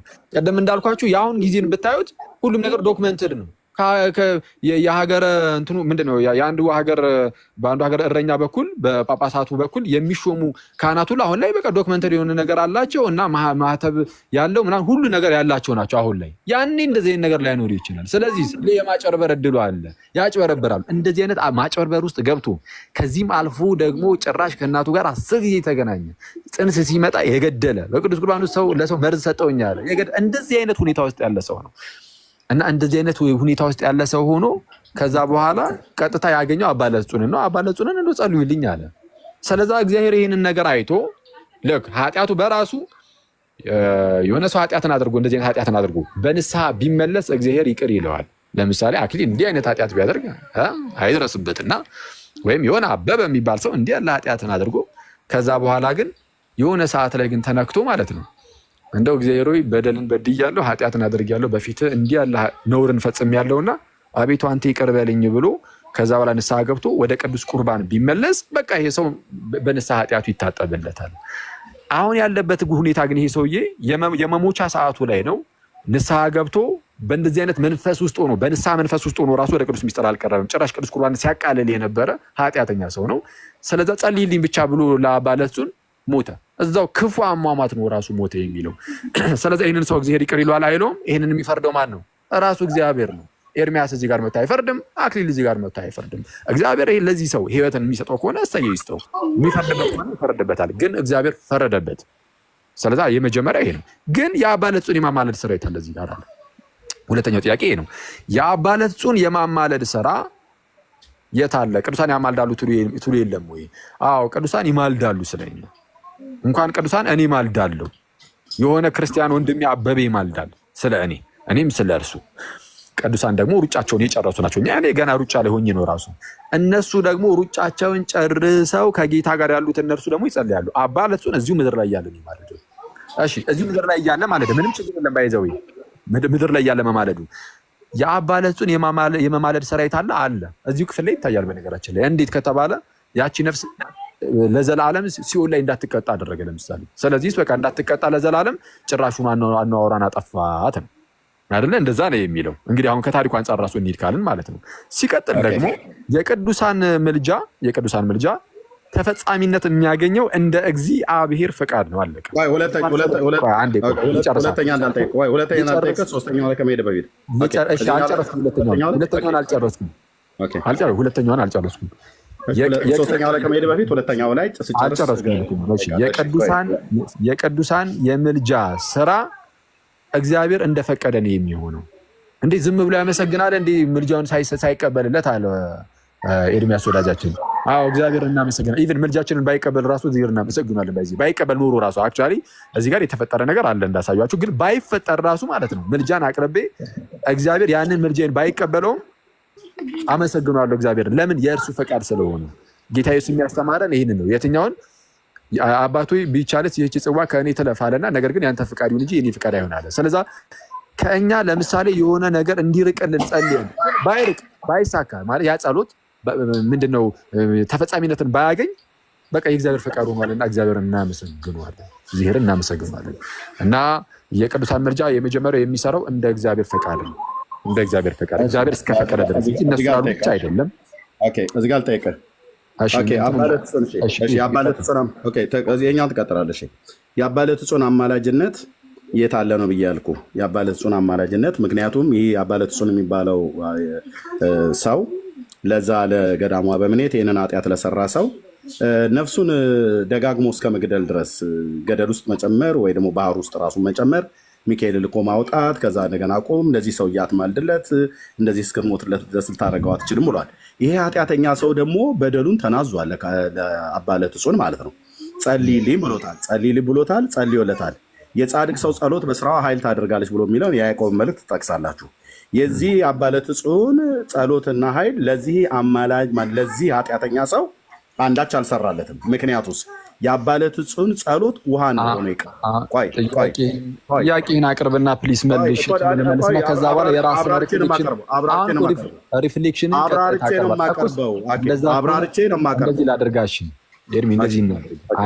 አንዴ መጀመሪያ የጠየቀኝን ወይ እንጨርሰውና ከዛ በኋላ ደግሞ አንተ ሪፍሌክሽን እየሰጠህ ደግሞ እያብራራህበት ትሄዳለህ። አንዴ እና ከዛ አንተ ትላለህ። እና ምንድነው አሁን እንዳልኩት የጻድቅ ሰው ጸሎት በስራ እጅግ ኃይል ታደርጋለች። ትክክል ነው።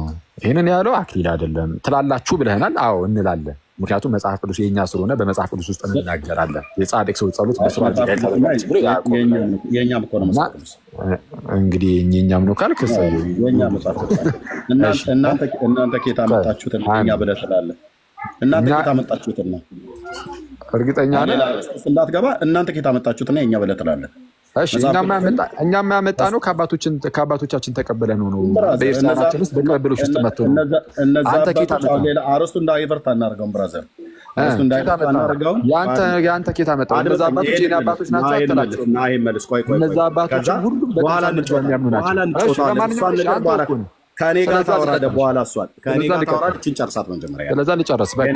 መሀል ላይ ብቻ አትግባብኛ። እሺ መሀል ላይ አትግባ። አሁን እኮ መሀል ላይ ስትገባ እኮ ነው ዳይቨርት የሚያደርገው ርዕሱ። እሺ የጻድቅ ሰው ጸሎት በስራዋ እጅግ ኃይል ታደርጋለች ያለን በቃ ያዕቆብ መጽሐፍ ቅዱሳችን ነው። በቃ የስ እንለዋለን እኛም።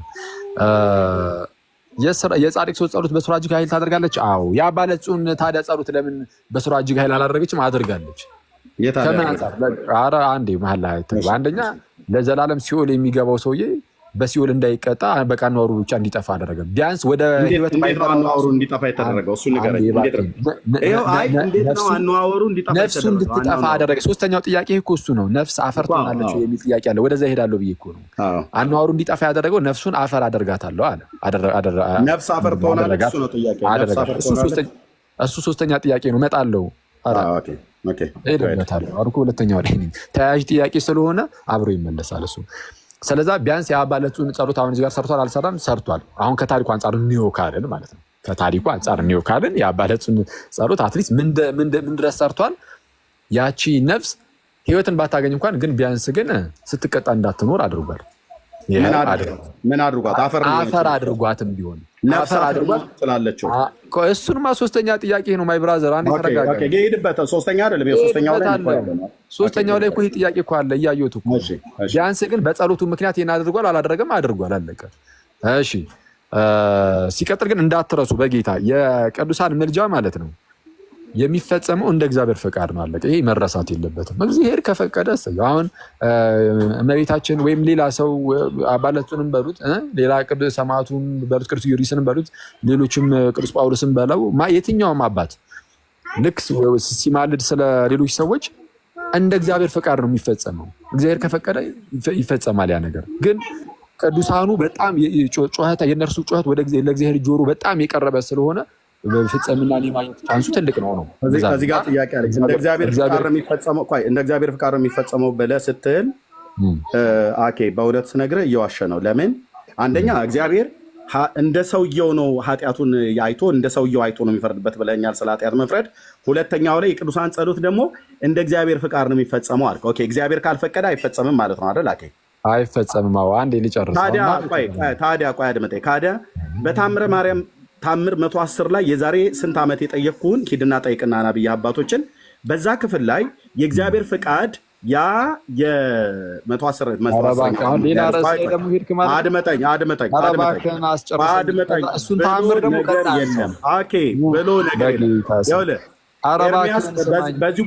በዚህ ጉዳይ አድመጠኝ።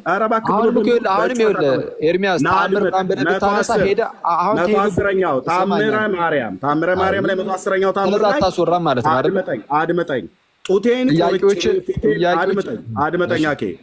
ጡቴን ቆርጬ ፀጉሬ ማነው ፊቴን ነጭቼ እንደዚሁም ልብሴን ቀድጄ ብላ ካልማርክ ሊብላ የእግዚአብሔር ፍቃድ አልምረውም ማለት ታምር 110 ላይ ማለት ነው። ይህ ሰው ክርስትናውን ጥምቀቱን እኔንም መላእክትንም ንቆ ክዷልና አልምረውም ብሎ አንዴ ጠየቀችው እምቢ አላት። መልሰ ጠየቀችው እምቢ አላት። ቆይ አድምጠኝ። መልሰ ጠየቀችው እምቢ አላት። መጨረሻ ላይ ግን የጌታ ፍቃድ ሰውየው ሲኦል እንዲገባ ነው የተፈረደበት። 110ኛው ተመሳሳይ ስለሆነ ነው። አሶራኝ ፕሊዝ ሌላ ርዕስ ውስጥ ገብቷል። እያያችሁት ነው አይደለ? ቤታቸው ገብተን ተመሳሳይ ታሪክ ነው። ተመሳሳይ ታሪክ ነው። አልሰማም። የምጠይቅህ ከስንክሳርና ከታምረ ማርያም ተመሳሳይ ታሪክ ስለሆነ ተመሳሳይ ታሪክ። ኦኬ እባክህ ሰው ይስማበት። ተመሳሳይ ታሪክ ነው። እዚህ 110ኛው ታምር ላይ የጌታ ፍቃድ ሰውየው ሲኦል እንዲገባ ነው። ምክንያቱም ጥምቀት ተክዷል። 110ኛው ታምር ታምረ ማርያም እና ጥምቀት ተክዷል፣ ክርስትና ተክዷል፣ ራሱ ክርስቶስ ተክዷል፣ መላእክት ተክደዋል። እንዲህ የካደውን ሰውዬ የጌታ ፍቃድ አልምረውም፣ የዚህ ሰው ኃጢአት ለዘላለም ኃጢአቱን ይቅራለሁ ብሎ ሲላት በመጀመሪያ ጠየቀችው፣ መለሰላት እምቢታ። ጠየቀችው ማርያም መለሰችለት እምቢታ።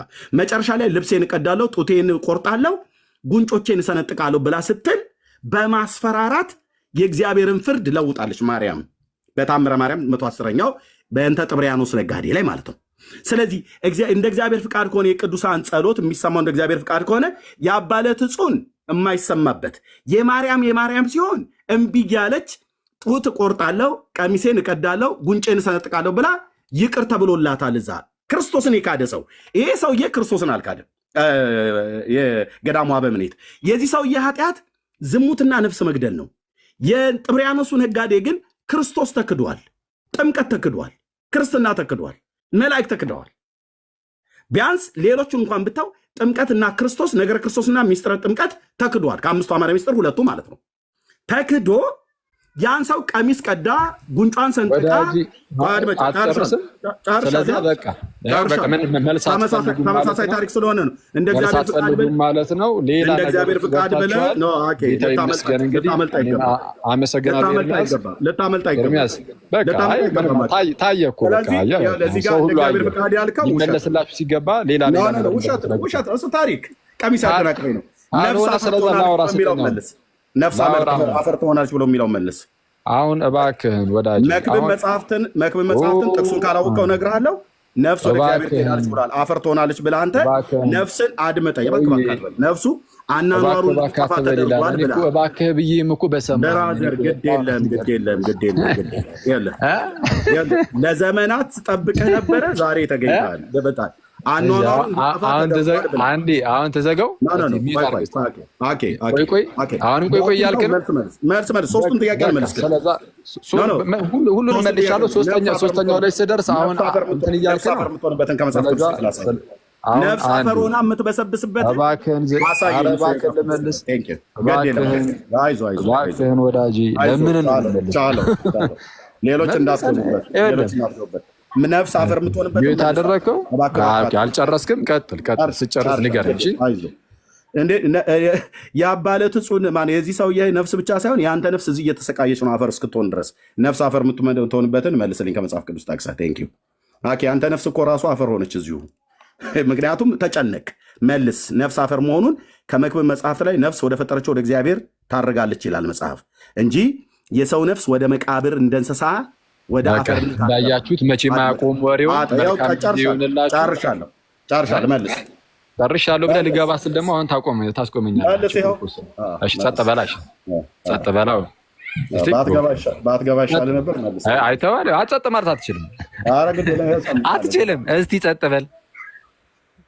እስቲ ጎበዝ። እስቲ ጣልቃ እንዳገባ ሲሳወራ አሁን እስቲ ፕሩቭ ሚ ሮንግ እዚ አክሊል ስህተት ነው በል እስቲ። ጣልቃ ሳትገባ ቀርታ። እሺ ቴንክ ዩ። እስቲ ጣልቃ ካልገባ እናደንቋለን በእውነት። እሺ የመጀመሪያዎቹ ሁለቱን ጥያቄዎች መልሰናል። ለማስታወስ ያለ የማይሰራ ኃጢአት ነው ወይ የሚለውን ቅድም አይታችኋል በምን መልኩ እንደመለስ ነው። የአባለት ዕጹን የማማለድ ስርዓት አለ የሚለውን የማማለድ ስርዓት አሳይተናል አይደለ? አዎ። እሺ እንደ እግዚአብሔር ፈቃድ ነው የቅዱሳን ምልጃ የሚሆነው። ትክክል። አይ እመቤታችን እኮ እንደዚህ ብላ ነበር እንዲያ ብላ ነበር የሆነ ተአምር ክፍል ላይ ምናምን ለሚለው እመነኝ፣ ያንን የተአምር ክፍል አሁን ሂጅ በስነ ስርዓት ልክ አሁን ስንክሳር ላይ እንደተሳሳትከው ያንንም ባየው እርግጠኛ ሆኜ ስህተት ሆነ መጥቼ አርሜህ በቤትህ ማለት ነው አጋልጬ ልሄድ ይችላል እርግጠኛ ሆኜ። ስለዛ ላምጣው መጽሐፉን ላምጣው ከዚህ ስላለ ላምጣው መጽሐፉን እባክህን አላተግባ። መጽሐፉን ላምጣ ወይ? እባክህን አላተግባ ወዳጅ። ወዳጅ ሆይ እባክህን መጽሐፉ ቢኖር ብለህ ስላልክ መጽሐፉ ላምጣ ወይ አልኩ። ሌላ አይደለም ያልኩ። እንደለመድከው በል። ይኸው በቃ ልክ እንዳሁኑ አርም ይሄ ነው የምወጣው። ምንም አሁንም እኮ ስህተት ነኝ። መጽሐፉ ላምጣ ወይ ነው ጥያቄ። መጽሐፉ ስላለ መጽሐፉ ላምጣ ነው ጥያቄ። መጽሐፉ ካለ እንጣ ወዳጅ ሆይ ገብቼ ይሄንንም ታሪክ ባነበው ስህተት ነህ ብዬ መምጣቴ አይቀርም ነው ያልኩት እኮ። ላምጣ ወይ ታነባዋለህ ወይ ፈልጌ ነው። አይምጣ ብለህ ካል ቀጥል። ከአንተ ፊት ማንበብ አይጠበቅብኝም። ስንክሳሩንም ከአንተ ፊት አንብቤው አይደለም ራሴ ስንክሳሩን እኮ አነበብኩ። ሳነበው ስህተት መሆንን አጋለጥኩ። ከዛ በኋላ አራን ያው ተሳስቻለሁ ብለህ መተህ በአደባባይ አምንት። ለዚህ ደግሞ ጌታ ተይዛል። አሁን ጥያቄ መልስ።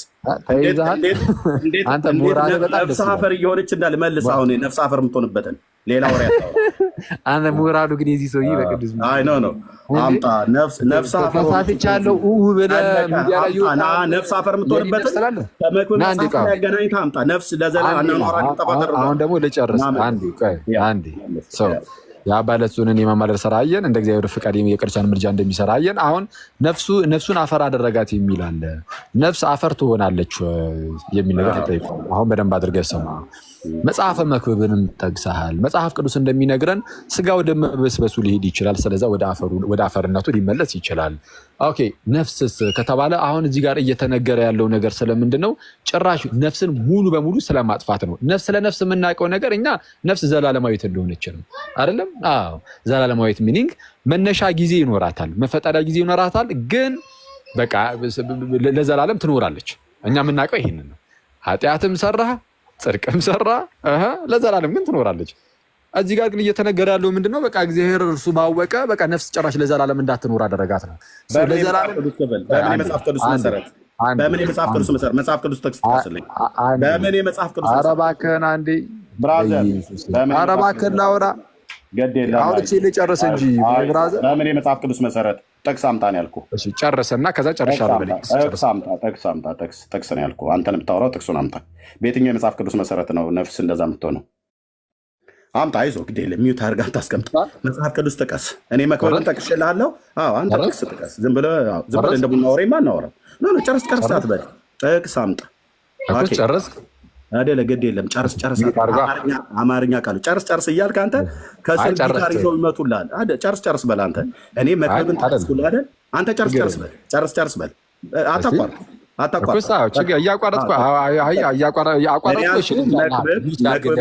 አንተ ጨረስክ በል። በየመካከል ጨረስክ እያልክ ዜማ ቀጥል። እኔ ያልኩ መክብብ መጽሐፍትን ጠቅሼ ነፍስ ወደ ፈጠረች ወደ እግዚአብሔር ትሄዳለች እንጂ እንደ እንስሳ ነፍስ ወደ አድምጥ። አንተ ጨረስክ በል እንጂ ጨረስክ በል። በየመካከሉ እኔ ሳወራ ጨረስክ እዚሁ እያለክ ነው። እዚሁ አንተ ራሱ እየተጨረስክ ነው። መልስ እያልከኝ ራስህ ነው እያወራ ያለው። መክብብን እንደጠቀስኩ መጽሐፍ ቅዱስን ጠቅሰህ ነፍስ አናኗራ እንደምትጠፋ ነፍስ ወደ አፈርነት እንደምትመለስ መረጃ አምጣ። ሚዩት አድርገው። እሺ አንዴ አምጣ መረጃ። ሚዩት አድርገው። ሚዩት አድርገው። እንግዲህ ለሚት ሚዩት ማድረግ አልችልም። ከታች አልችልም ማለት ያው ሚዩት አድርግልሃለሁ። በቃ ሚዩት አድርግልሃለሁ። ያው ነፍስ ሚዩት አድርገው እስኪ። ባይሆን የአንተ ነፍስ ነው የተጨነቀው። የምር ኤርሚ ነፍስ ይላል እንዲ አሁንም እየዘጋ። እሺ ሚዩት አላረኩም ግን ይሁን። እሺ ልቀጥል። ኧረ አድርጌዋለሁ። በእውነት ለዚህ ትሮጋ ሎጎ ዋጋይ ምን ነው እንዴ? ሚዩት አድርገው ይሰማል። እስቲ አሁን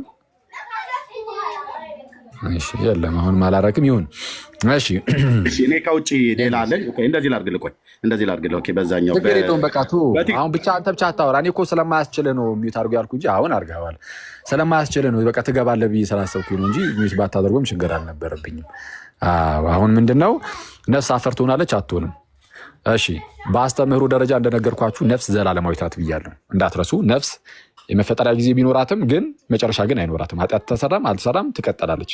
ስለዛ ይህ በየትኛው የመጽሐፍ ቅዱስ ክፍል ማስረጃ የሚባለው ለአስተምህሮ ነው። እንደነዚህ አይነት ነገሮች አስተምህሮ ተብሎ የተቀመጡ ሳይሆን ተአምራዊ ነገር ነው። በዛ ሰዓት ተአምር ተፈጠረ ነው እያለ ያለው። በነገራችን ላይ ጠቅላላ አድርጌ ይህንን ታሪኩን ግን እነግራችኋለሁ። ከታሪኩ አንጻር እንዴት እንየው ታሪኩን የሚለውንም ማለት ነው። ነፍስ አፈር ትሆናለች አትሆንም? ከአስተምህሮ አንጻር እየጠየቀኝ ከሆነ አትሆንም። ግን እግዚአብሔር ግን እንደዚህ አይነት ኤክሰፕሽናል የሆኑ ተአምራትን ሊፈጠር ይችላል ወይም ሊፈጽም ይችላል። ነፍስን አፈር ማድረግ ይችላል። ይሄ የእግዚአብሔርን አቅም የመጠየቅ ጉዳይ ነው። እግዚአብሔር ከፈቀደ የአክሊል ነፍስ አፈር አረጋታለሁ ካለ እግዚአብሔር ይችላል። ይህንን ነገር እግዚአብሔር ይችላል ማለት ይሄ የእግዚአብሔርን ምንድነው ማድረግ ይችላል አይችልም አይነት ጥያቄ ከሆነ ግን በአስተምህሩ ደረጃ ግን ምንድነው አልኳችሁ፣ በቃ ነፍስ አንድ ጊዜ ከተፈጠረች በኋላ ለዘላለም ነው የምትኖረው፣ አለቀ። ስለዚህ መጽሐፍ ቅዱሳዊ ማስረጃ ተብሎ የሚጠየቀው ለአስተምህሮ ነው እንጂ ለእያንዳንዱ ለተአምራዊ ጉዳዮች ኤክሰፕሽናል ለሆኑ ጉዳዮች ሁሉ አይደለም። አዎ ልክ ለምሳሌ እንዴት መሰላችሁ? በምሳሌ ሳስረዳችሁ ለምሳሌ እሺ አንድ ህፃን ልጅ ክፍል ጠቅሳት ነገር አለማቸው አንድ እያወራሁኝ መጽሐፍ ቅዱስ ክፍል ጠቅሳት የምታወራውን እስካሁን መጽሐፍ ቅዱስ አንድ አልጠቀስክም። አንድ አድርገው ፕሊዝ። የነፍስን ጉዳይ ላይ አፈር ትሆናለች ብለህ የምትለው እኔ አላደርግም አላልኩም። መጽሐፍ ቅዱስ ጥቅስ ስጠኝ አድርገው መጽሐፍ ቅዱስ ጥቅስ ስጠኝ።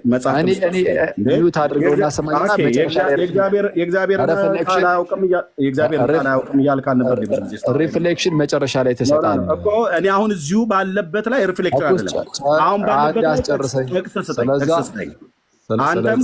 አንተም ጓደኞችም ኤርሚያስ የእግዚአብሔር ቃል ያቀርሱ ወዳጅ የእግዚአብሔር ቃል አለማወቅ ታየ። እኔ መክብብ 3 አድመጣኝ። መክብብ 3 ወዳጅ በል ወዳጅ አትበለኝ ትላለህ። መክብብ 3:21 ወንድምዬ አታምታታም ስለ ብራዘር የዚህ ነው ብራዘር መክብብ 3:21 የሰው ልጆች ነፍስ ወደ ላይ እንደምትወጣ እንደምትወጣ የእንስሳ ነፍስ ወደ ምድር ወደ ታች እንደምትወርድ የሚያውቅ ማን ይላል? አድምጠኝ አንተ ነፍስ አፈር ሆነች ብሎ መጽሐፍ ይዋሻል። መጽሐፍ ወደ እግዚአብሔር አንዴ ብታስጨርሰኝ እኮ ለምን አታስጨርሰኝ? ሰውን መጽሐፍ ቅዱስ ጥቅስ አምጣ። እሺ ስለዛ አሁን ሁላችሁም ክርስቲያኖችም ፕሮቴስታንቶችም እያያችሁን አይደለ? ነፍስ አፈር የምትሆንበትን የመጽሐፍ ቅዱስ አንዴ አስጨርሰኝ። እኔ አላስጨርስም አላልኩም። ጥቅስ እኮ እሱን እኮ ለእሱ ምን እየመለስኩ እስኪ ንገረኝ። እየሰማኸኝ ከነበረ እስኪ ምን እየመለስኩ ለእሱ የኮንትሮባንድ የአየር ለአየር አታድርገው። አንጣ መጽሐፍ ቅዱስን አውቃለሁ ብለህ ስትል ነበር እንዴ? አምጣ። ለእሱ ጥያቄ ምን ነበር? የሰው ነፍስ አፈር የምትሆንበትን ከብሉይ ከአዲስ ጥቀሳትን የፊት እውነት አድርገው። የሰው ነፍስ አፈር የምትሆንበትን አምጣ። ሚዩት ላድርግለትና ለምን ታደርጋለህ? የሰው ነፍስ አፈር የምትሆንበትን ሚዩት አታደርግም ካልከኝም እሺ እኔ ላደርግልሃለሁ። ሚዩት አታድርግ አውራ ትላለህ። ሳወራ ደግሞ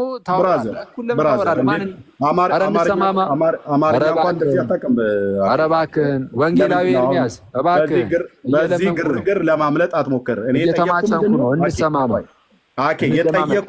እየተማጸንኩ ነው። አሁን ስለሰማ ትላለህ። ስለዚህ ሚዩት ላድርግ። ጥቅስ ስጠኝ ነው ያልኩት። ጥቅስ ስጠኝ ነው ያልኩት። ልብ በሉ 3500 ሰዎች ነፍስ አፈር ትሆናለች ብሎ ይሄ የዚህ አበምኔቱ ነፍስ ለትጹን ጸሎት አፈር ሆናለች ማለት ዲሳፒር ሆናለች፣ አኗኗራ እንዲጠፋ ተደርጓል ብሎ ነው ስንክሳሩ ማለት ነው። ዲሳፒር ነው የሆነችው። ገነትም አልገባችም የዚህ ሰው ነፍስ፣ ሲኦልም አልወረደችም። ታዲያ አፈር ነው የሆነችው ይላል። ይኸው ወንድሞች እናቶች፣ አሁን አክሊለ እዚህ ጋር ለመሸሽ የፈለገው ብዙ ጊዜ መጽሐፍ ቅዱስን ኤርሚያስ አያውቅም ስለነበር አልጨረስኩም። የሰውየውን ነፍስ ላሳይ። ስለዛ በቃ ፍሬንድ እንግዲህ ጥያቄ ማለት የገባ አልጨረስኩም እያለ ነፍስ ላሳይ የራሱን ሀሳብ ያወራ ስለሆነ አድርገው ይቺ ነፍስ እያያችሁ አይደል? እንድትታዘቡ ነው። በነገራችን ላይ ከዛ በኋላ እንደ ጆክ እንድታዩት ማለት ነው። ይሄንን ይቺ ነፍስ አፈር የሆነችበትን ከመጽሐፍ ቅዱስ መረጃ ይቺ ነፍስ አፈር የሆነችበትን ከመጽሐፍ ቅዱስ መረጃ ስሙት ሁላችሁ። ሌላ አይደለም ጥያቄ። አድምጣ፣ ይዞ ግድ የለም። አሁን ሲጨርስ አድምጥ። ይቺ ነፍስ አፈር መሆኗን ከመጽሐፍ ቅዱስ መረጃ አምጣ። ምክንያቱም ይቺ ነፍስ አፈር ትሁን እንጂ ለስቃይ ለገሃነም ማለት ነው፣ ወይንም ደግሞ ለህይወት ለመንግስተ ሰማያት አትሁን ብሎ አለ ይላል። ጌታ የጌታ ፍርድ ምንድን ነው? መንግስተ ሰማያትም አትግባ፣ ሲኦልም አትግባ። ታዲያ አፈር ትሁን ብሎ ፈረደ ጌታ። አሁን ይህንን ነፍስ አፈር የምትሆንበትን ከመጽሐፍ ቅዱስ ጥቅስ ስጠኝ። እናቱ ወልዳለች። አኬ አምጣ መረጃ። ነፍስ አፈር የሆነችበት የመጽሐፍ ቅዱስ። አጠቃላይ ስንት ነው? አንዴ ትራንስፈር ላድርግ። ጨረስክ? አይ ምንድን ነው ያወራሁት? አንተ ትራንስፈር እያልክ ነው። ምንም የተለየ ነገር እኮ አታወራም። ራሱ ነው የምታወራው። ነፍስ አፈር ምንድን ነው ያወራሁት? ምንድን ነው ያወራሁት? ስጨርስ እንግዲህ አሁንም እንትን በል ላወራ ስል ምንድን ነው ያወራሁት እያልክ ጨረስክ አትበለኝ። ምንድን ነው ያወራሁት ነው ያልኩህ። ምንድን ነው የጠየቅኩህ? ማይኩን አትዝጋው። ምንድን ነው የጠየቅኩህ? ቆይ አንዴ ላወራ። ምንድን ነው የጠየቅኩህ? ጥያቄ ጨረስክ ያልከኝ መልስ። እሺ ምንድን ነው የጠየቅኩህ? ጀለስ ሊያብድ ነው ይሁን ነው ዛሬ ሚካኤል አይደርስም። ኧረ እባክህን እንዴ! ምንድን ነው የጠየቅኩህ ነው ያልኩህ። እሺ ልመልስ። ምንድን ነው የጠየቅኩህ? የምትመልሰው ምንድን ነው የጠየቅኩህ? እሺ ልንገርህ ምን እንደጠየቅኝ። እሺ አንዴ ጥያቄ ነው ሪማይንድ አድርገህ እስር ሰዎችም ካሉ አንዴ። እሺ እኔ እውነቱን ለመናገር ኦርደር አልቀበልም። እሺ ስገለጥ ነው። እሺ ምንድን ነው የጠየቀኝ? በአጭሩ የዚህን ሰው ነፍስ እንደው እንደዚህ አናወራ አጥፍቷታል ተብሏል። ምንድነው አፈር ሆናለች ተብሏል። መጽሐፍ ቅዱስ ደግሞ ኧረ ነፍስ ወደ ፈጠራት ትሄዳለች ነው የሚለው። ከመጽሐፍ ቅዱስ ጥቅስ አምጡ። እንዴት ነፍስ አፈር ሆነች? በቃ ነፍሱ አፈር ትሆናለች ብሎ ጌታ ገነትም እንዳትገባ የዘላለም ሕይወት ማለት ነው ነመሳት አፈርቱን ብሏል። እኔ አሁን ጥያቄ ነፍስ አፈር የምትሆንበትን የመጽሐፍ ቅዱስ ክፍል ስጠኝ። እግዚአብሔር ከቃሉ ውጭ አይሰራም። አሁንም አልጨረስክም? በል ጨርስ። እስክጨርስ እዚህ ጋር ስራ ልስራ። ጨርሻለሁ። ግድ የለም ሚዩት አድርገህ። እሺ ካሁን በኋላ ዝም ብለህ የማይሆን ወሬ ስታወራ እኔ ሰራዬን ነው የምሰራው። በቃ አውርተናል። ሀሳቡ ላይ ታይዛል። እንግዲህ አሁንም እያወራህ ባትገባበት ይሻል ነበር። አምጣ መረጃ አምጣ። እዛም እየሰራህ እዚህም እንደምትሰራ ቃለው። ግን ወንድማችን ጨረስ? ጨርሻለሁ። እስቲ ሚዩት አድርጎ እስቲ አስደምመኝ። ሳላረግ በቃ እኔ ዝም እላለሁ። አይ ሚዩት አድርጎ ሙሉ ሰው ነኝ። መልስ አድርጎ ሚዩት አድርጎ አባ እንትን አያስችልህም። ልክ ማውራት ስትጀምር ስለምገባ ግድ የለህም። አሁን ያቺን ፂምህን እየጎተትክ ቤት ዘግተህ እንደምታወራ መልስ ብራዘር፣ እንደላምጡት በለኝ። እሺ አይ የምር ሚዩት አድርጎ እስቲ እኮ መልስ። ግድ የለም እኔ ሚዩት ባላርገው መልስ። ግድ የለም አልገባም። ሚዩት አላደርግም እያለ ነው እንግዲህ ማለት እንዴት እንደምንግባባ አላውቅም። በጣም እኔ በእውነት ትዕግስቴን የሚፈታተን ነገር የምትሰራው ትላለህ። እሺ በአጭሩ አሁን እስኪ ቅድም የመለስኩልህ ግን ምን ነበር? ለዚህ ጥያቄ ምን ብዬ መለስኩልህ? እስኪ አስታውስ። መልስ። ነፍስ አፈር ወደምትሆንበት የት ነው የምታመልጠው? ትልቁ ዳቦ ሊጦ ነው ይላል። አክዬ ተይዘህ መውጫ መግቢያ የለህም። የመለስኩልህን እስኪ ንገረኝ። መውጫ መግቢያ የለህም። የመለስኩልህን ሰምተዋል? ልመልስልህ። ያ ቅድም ያልከኝን የዚህ ሰውዬ ነፍስ አፈር እንደሆነች ሁሉ የአኬ ነፍስ አሁን አፈር እየሆነች ነው። መልስ። አሁን ይህን መልስ አምጣ ከመጽሐፍ ቅዱስ። ወደ አፈርነት እየተቀየረች ነው አክዬ። ስለዛ የምመልስልህንም እየሰማህ ነው። አሁን ግን በደንብ ስማ፣ ሳታቋርጥ በደንብ ስማ። አሁን በደንብ አድርጋችሁ ስሙ። ሌሎቻችሁም ኤርሚያስ ባይሰማ ራሱ ገስት ላይ ያላችሁ ፕሮቴስታንት ወንድሞች እህቶች እና ከታች ያላችሁም ሌሎችም ፕሮቴስታንቶችም ክርስቲያኖችም ወንድም እህቶች በደንብ አድርጋችሁ ስሙ። እሺ ሰው ስንመልሰው ነፍስ አፈር ትሆናለች ወይስ አትሆንም? የመጀመሪያው ጥያቄ ሲሆን የምትሆን ከሆነ መሀል ላይ አትግባ፣ ድምፅህን አታስብ፣ ዲስትራክት አታድርግኝ ወንድማችን ማለት ከይቅርታ ጋር ማለት ነው። እሺ ነፍስ አፈር የምትሆን እስከሆነ የመጽሐፍ ቅዱስ ማስረጃ ተብሏል። አሁን በደንብ አድርጋችሁ ስሙ እንዴት እንደሚመለስ። ኦኬ ነፍስ አፈር ትሆናለች። ወይኔ አባ አንተን በጸበል ሽር ማድረግ ያለብን እኮ ስማ አንድ ይኸው እኔ ፊት ለፊት ቁጭ አድርጌው ነፍስ ክርስቲያን ብትሆን የሰው ልጆች ነፍስ ወደ ላይ እንደምትወጣ የዚህ ኃጢአተኛ ነፍስ አፈር ታለች ብሎ አኪዬ ደግሞ ሁለተኛ አንተም ነፍስ አፈር ብቻ መልሱን አምጣ። መልስ። እሺ ጎሄድ። ወይኔ አይደለም መልስ ነው። ጨርሻለሁ በለኝ። አንድ የስራ ልስራ ጨርሻለሁ። መጽሐፍ ቅዱስ አውራ አይ ልፍቀድልህ። አውራ እዛ ገበያ ሲመጣብህ ትራንስፈር ላድርግ እያልክ ለሰው ትራንስፈር ታደርጋለህ። ስራ ጥሩ ነው ስራ፣ ግን አሁን መልሱን አምጣ ከመጽሐፍ ቅዱስ። ልብ በሉ የቅዳሙ ስራህን እዛ ጨርስና ስጨርስ ንገረኝ። ገበያ ላይ ላወራ ስጀምር እንትን እያልከኝ ስለሆነ አንዴ እስከዛ ገበያ ላይ ስላለ ገበያውን ጨርስና ከዛ ደግሞ እሰጥሃለሁ። እኔ እስከዛ ላውራ ሚዩት ስላደረግከው ማለት ነው። ኦኬ ምንድነው እያለ ያለው? ኦኬ እዚህ የሰውየው ነፍስ አፈር ሆናለች። ጌታ በዚህ ሰውዬ ነፍስ ላይ እንዲህ ዝሙት የሰራው ሰውዬ ነፍስ ላይ ሌላውን በኋላ እናወራለን። የሰውየው ነፍስ አፈር ትሁን እንጂ ለስቃይ ለገሃነመ እሳት ማለት ነው፣ ወይንም ለመንግስተ ሰማያት አትሁን አለ ማ ጌታ። ስለዚህ ምን ትሁን? ገነትም አልገባችም ገሃነምም አልገባችም ይህች ነፍስ። ታዲያ ምንድን ነው የሆነችው? አፈር ነው የሆነችው። ጌታ ደግሞ ሰውን ሲፈጥር ከምድር አፈር ዘፍጥረት መጽሐፍ ምዕራፍ 2 ቁጥር 7 ላይ እግዚአብሔር ሰውን ከምድር አፈር አበጀው፣ የሕይወትንም እስትንፋስ በአፍንጫው እፍ አለበት፣ ሰውም ሕያው ነፍስ ያለው ሆነ ይላል። ኦኬ።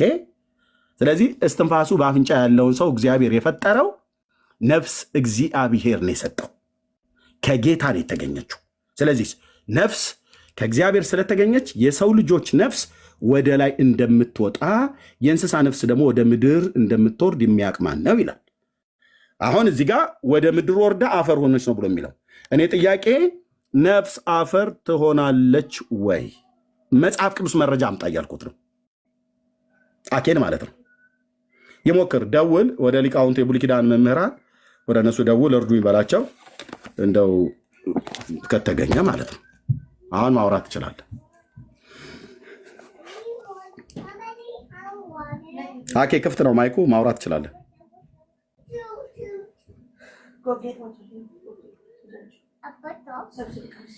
አኬ ማይክህ ሚዩት ነው። ማነው ማይክ ወጣ? ሄደ ሄደ ወደ አባቱ ሄደ። አኬ ና ተመልሰ። እንደዚህ እንደ ድሃ ፍታትማ ለብ ለብ አድርገው አትሄድም። ናችን ነፍስ ከአፈር ውስጥ ለይተህ ታሳየኛለህ ማለት ነው። ኤርሚያስ መጽሐፍ ቅዱስ አይችልም ምን ያቅና ያለ ግድልና ያለ ድርሳን ብላችሁ ስትሉ ነበረ። ተያስኪልሃል እንደዚህ ነው። ተያስኪልሃል እንደዚህ ነው። ና አኬ ና ተመልሰና አይቻለው ና ተመልሰ። ያው ዛሬ ከሁለቱም ቦታ ነው። እዚህም ሰው ታገለግላለህ፣ እዛም ስራ እየሰራ ነው። ስራ ክቡር ነው አይናቅም። እዛ ትራንስፈር ገንዘብ እንደምታደርግ እዚህም ትራንስፈር አድርግልን እንጂ ከእግዚአብሔር ቃል እንደ ዝም ብሎ የቡና ወሬ እንዳናረገው ብዬ ማለት ነው። መረጃ ስጠናክዬ ቤትን ዘግተህ ኮሜንት ዘግተህ እንደማውራት አይደለም። እዚህ ግን ኮሜንት አንዘጋ። ፈሪ ነው ኮሜንት የሚዘጋ ሰው ምንም አይነት ሀሳብ እንዳይሰጥ። እዚያን የሚሳደብ ይሳደብ፣ የሚራገብ ይራገብ። ኤርሚያስንም አኪል ይላልም ከፈለገ ማለት ነው። ባትሳደቡ እንደ ክርስቲያን እንመርጣለን። ግን ደግሞ ምንም ልንረዳቸው አንችልም። ታይ ሜርሲ ምን እያረግሽ ነው? አትዝጉ ኮሜንት። ኦኬ። ስለዚህ አኬና ተመልሰ በመድኃኒዓለም ለመጀመሪያ ጊዜ ኤርሚዬ ዘግቼ አይደለም ቼክ እያረኩ ነው እኔ። አንተ ኮሜንት አንዘጋም ስትል አይዶኖ ሳምባዲ ግን ዘግቶታል። ለእኛ ለሞዴሬተሮቹ ብቻ ነው የሚታየው። ዳስ ዋይ ቼክ እያደረግኩ ያለሁት። ኖ ይታያል። እኔ እኮ ይታየኛል። እሺ ኮሜንት እንዴት አይታዩ እንዴ? ለእኔ ይታየኛል። አሁን ነው የመጣው ኤርሚ። ሙሉ ለሙሉ ጠፍቷል። ኢቨን በውስጥ ሰው ኮሜንት ክፈቱ እያለ ነበር። ለሞዴሬተር ብቻ ነበር የሚታየው። ኮሜንት ጠፍቷል። የለም ኮሜንት ዝግ ነው። ማን ውሸታም እንዳትደረግ ነው። ኦኬ ቼክ እያደረግኩ። ማን ነው ይህንን ያደረገ?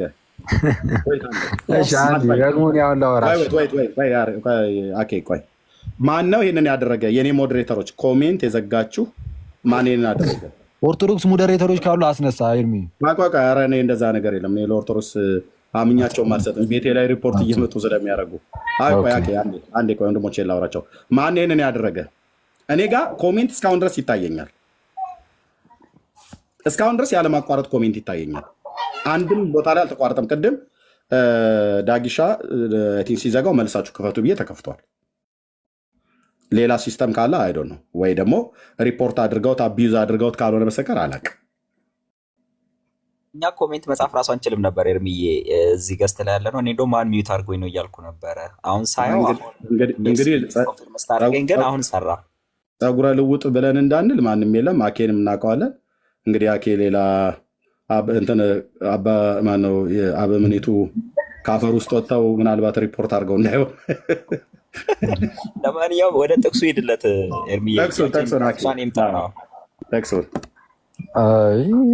እሺ ችግር የለም። ያው ታግሰን ነው መቼ ስንትን የምንለው ያው ለህዝቡን ለማሳየት ስለምንፈልግ ጥቅሱን ያላሳየ ምኑን ታሳየዋለህ? ጥቅሱን አሁን ደግሞ እስቲ ኤርሚያስ አሁን እኔ ስመልስ ግን ትሰማኛለህ? ከይቅርታ ጋር እንዴ በደንብ ቅድም የመለስኩትን ሰምተው ነበረ። እንግዲህ የለም ልስማው በኋላ እናገራለሁ። አሁን ቀጥል። ልስማው ኢማጂን አሁን ቅድም የመለስኩትንም አልሰማው ነበር። እሺ ስለዛ ሚዩት አድርገህ በደንብ አድርገህ ስማና ልክ መልሴን ሲጨርስ ደግሞ በመጀመሪያ ምን እንደምትሰጠኝ ኧረ እባክህን አንተ በመጀመሪያ ምን እንዳለብኝ አንተ አትነግረኝም። በመጀመሪያ ምን እንደምትሰጠኝ እንዴት መመለስ እንዳለብኝ በመጀመሪያ እግዚአብሔር ቃል መልስ ስጠኝ ማለት ትችላለህ። ጥቅሱን አምጣ። አንተ አገልጋይ አይደለም። የእግዚአብሔርን ቃል አቃለሁ የመጽሐፍ ቅዱስ ክፍል ጥቅስ። ስለዚህ አሁንም እድል አትሰጠኝም ማለት ነው። እስካሁን ድረስ ላወራው የመጽሐፍ ቅዱስ ክፍል አልጠቀስከም። ጥያቄዎችን ሁሉ መልሻለሁ። የመጨረሻው ጥያቄ ደግሞ እያስወራኸኝ አይደለም። ጥቅስ ስጠኝ። ያነሳኸውም የስንክሳር ክፍል ላይ የመጽሐፍ ቅዱስ ጥቅስ ስጠኝና ቤተክርስቲያንን በሐሰት ለተሳደብከው ስድብ ደግሞ ሳገባበት በቃ እኔ እዚህን ያህል ካሳቢ እኮ በቂ ነው። ዝም ብዬ እኮ ነው ነፍስ ወደ አፈር የምትመለስበትን የአባትህ ነፍስ ወደ አፈር ተመልሳለች። ፕሮቴስታንቶች ራሱ አስወራው እያሉ ነው። እስቲ እነሱ አፈር እየሆነች ነው። ማንም ይበል እኔ ወዳጅ እስቲ ጸጥ በልና ስማ። እስቲ አሁን ያ ጠቅስ ይቀጥል። መሀል ላይ እንደው ስለፈጠረ እንደው መሀል ላይ እንዳትገባ ከይቅርታ ጋር። ከአሁን በኋላ መሀል ላይ ከገባህ ምን አደርጋለሁ? ዝም ብለህ እንደዚሁ ፕሮቴስታንቶችን እያጨበረበርክ መኖርህ እንድትቀጥል ጥዬ ነው የምወጣው። ክርስቶስን ነው አጭበርባሪ መሆንህን እዚሁ ተይዛል ብራዘር። አንተም ሌላ የምታወራ አጭበርባሪ ሰው መሆንህን ያለ እግዚአብሔር ቃል ጥቅስ ዝም ብለህ እንደፈለግህ የምታወራ ሰው መሆንህ ተይዛል። ስለዛ በፕሮቴስታንቶች ላይ ቀልድባቸው። በቃ እንግዲህ እኔ ቅድም እኮ መልሻለሁ ለህዝቡ። አሁን እኮ ደግሞ ለአንተ እኮ ነው ህዝቡ ምስኪን ፕሮቴስታንት ወንድም እህቶች ላይ በቃ አንተ ገድል እየጠቀስክ ምናምን ነገር ያው ሚስኩት እያደረክ የሌለ ነገር እየጠቀስክ ቀልድባቸው። እንግዲህ እኛ ጋር ደግሞ ኑና መጽሐፍ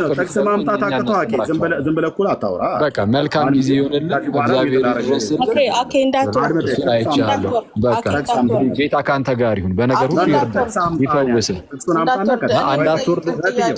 እንዳትወርድ ትላለች ሜርሲ ወዳጃችን ኤርሚ ካልሰማ ወይ ጥቅስ የለኝም ይበል። እስኪ አንድ ጊዜ እድል ስጠው በይ። ወንድም ከዛ በኋላ አወራለሁ። አንተ የእግዚአብሔር ቃል ማነው ኤርሚያስ? አንድ ይኸውልህ የምትሰማ ከሆነ ዝም በልና አሁንም ቆይ እያልክ ለመጀመሪያ ጊዜ ሚዩት አደረኩ። አረ ቀልድን ቀጥላ ባለ ሰዎች ሁሉ እንደ ቀልድ እንዳይሆን ተረትን ቀጥል። ቻው። እስካሁን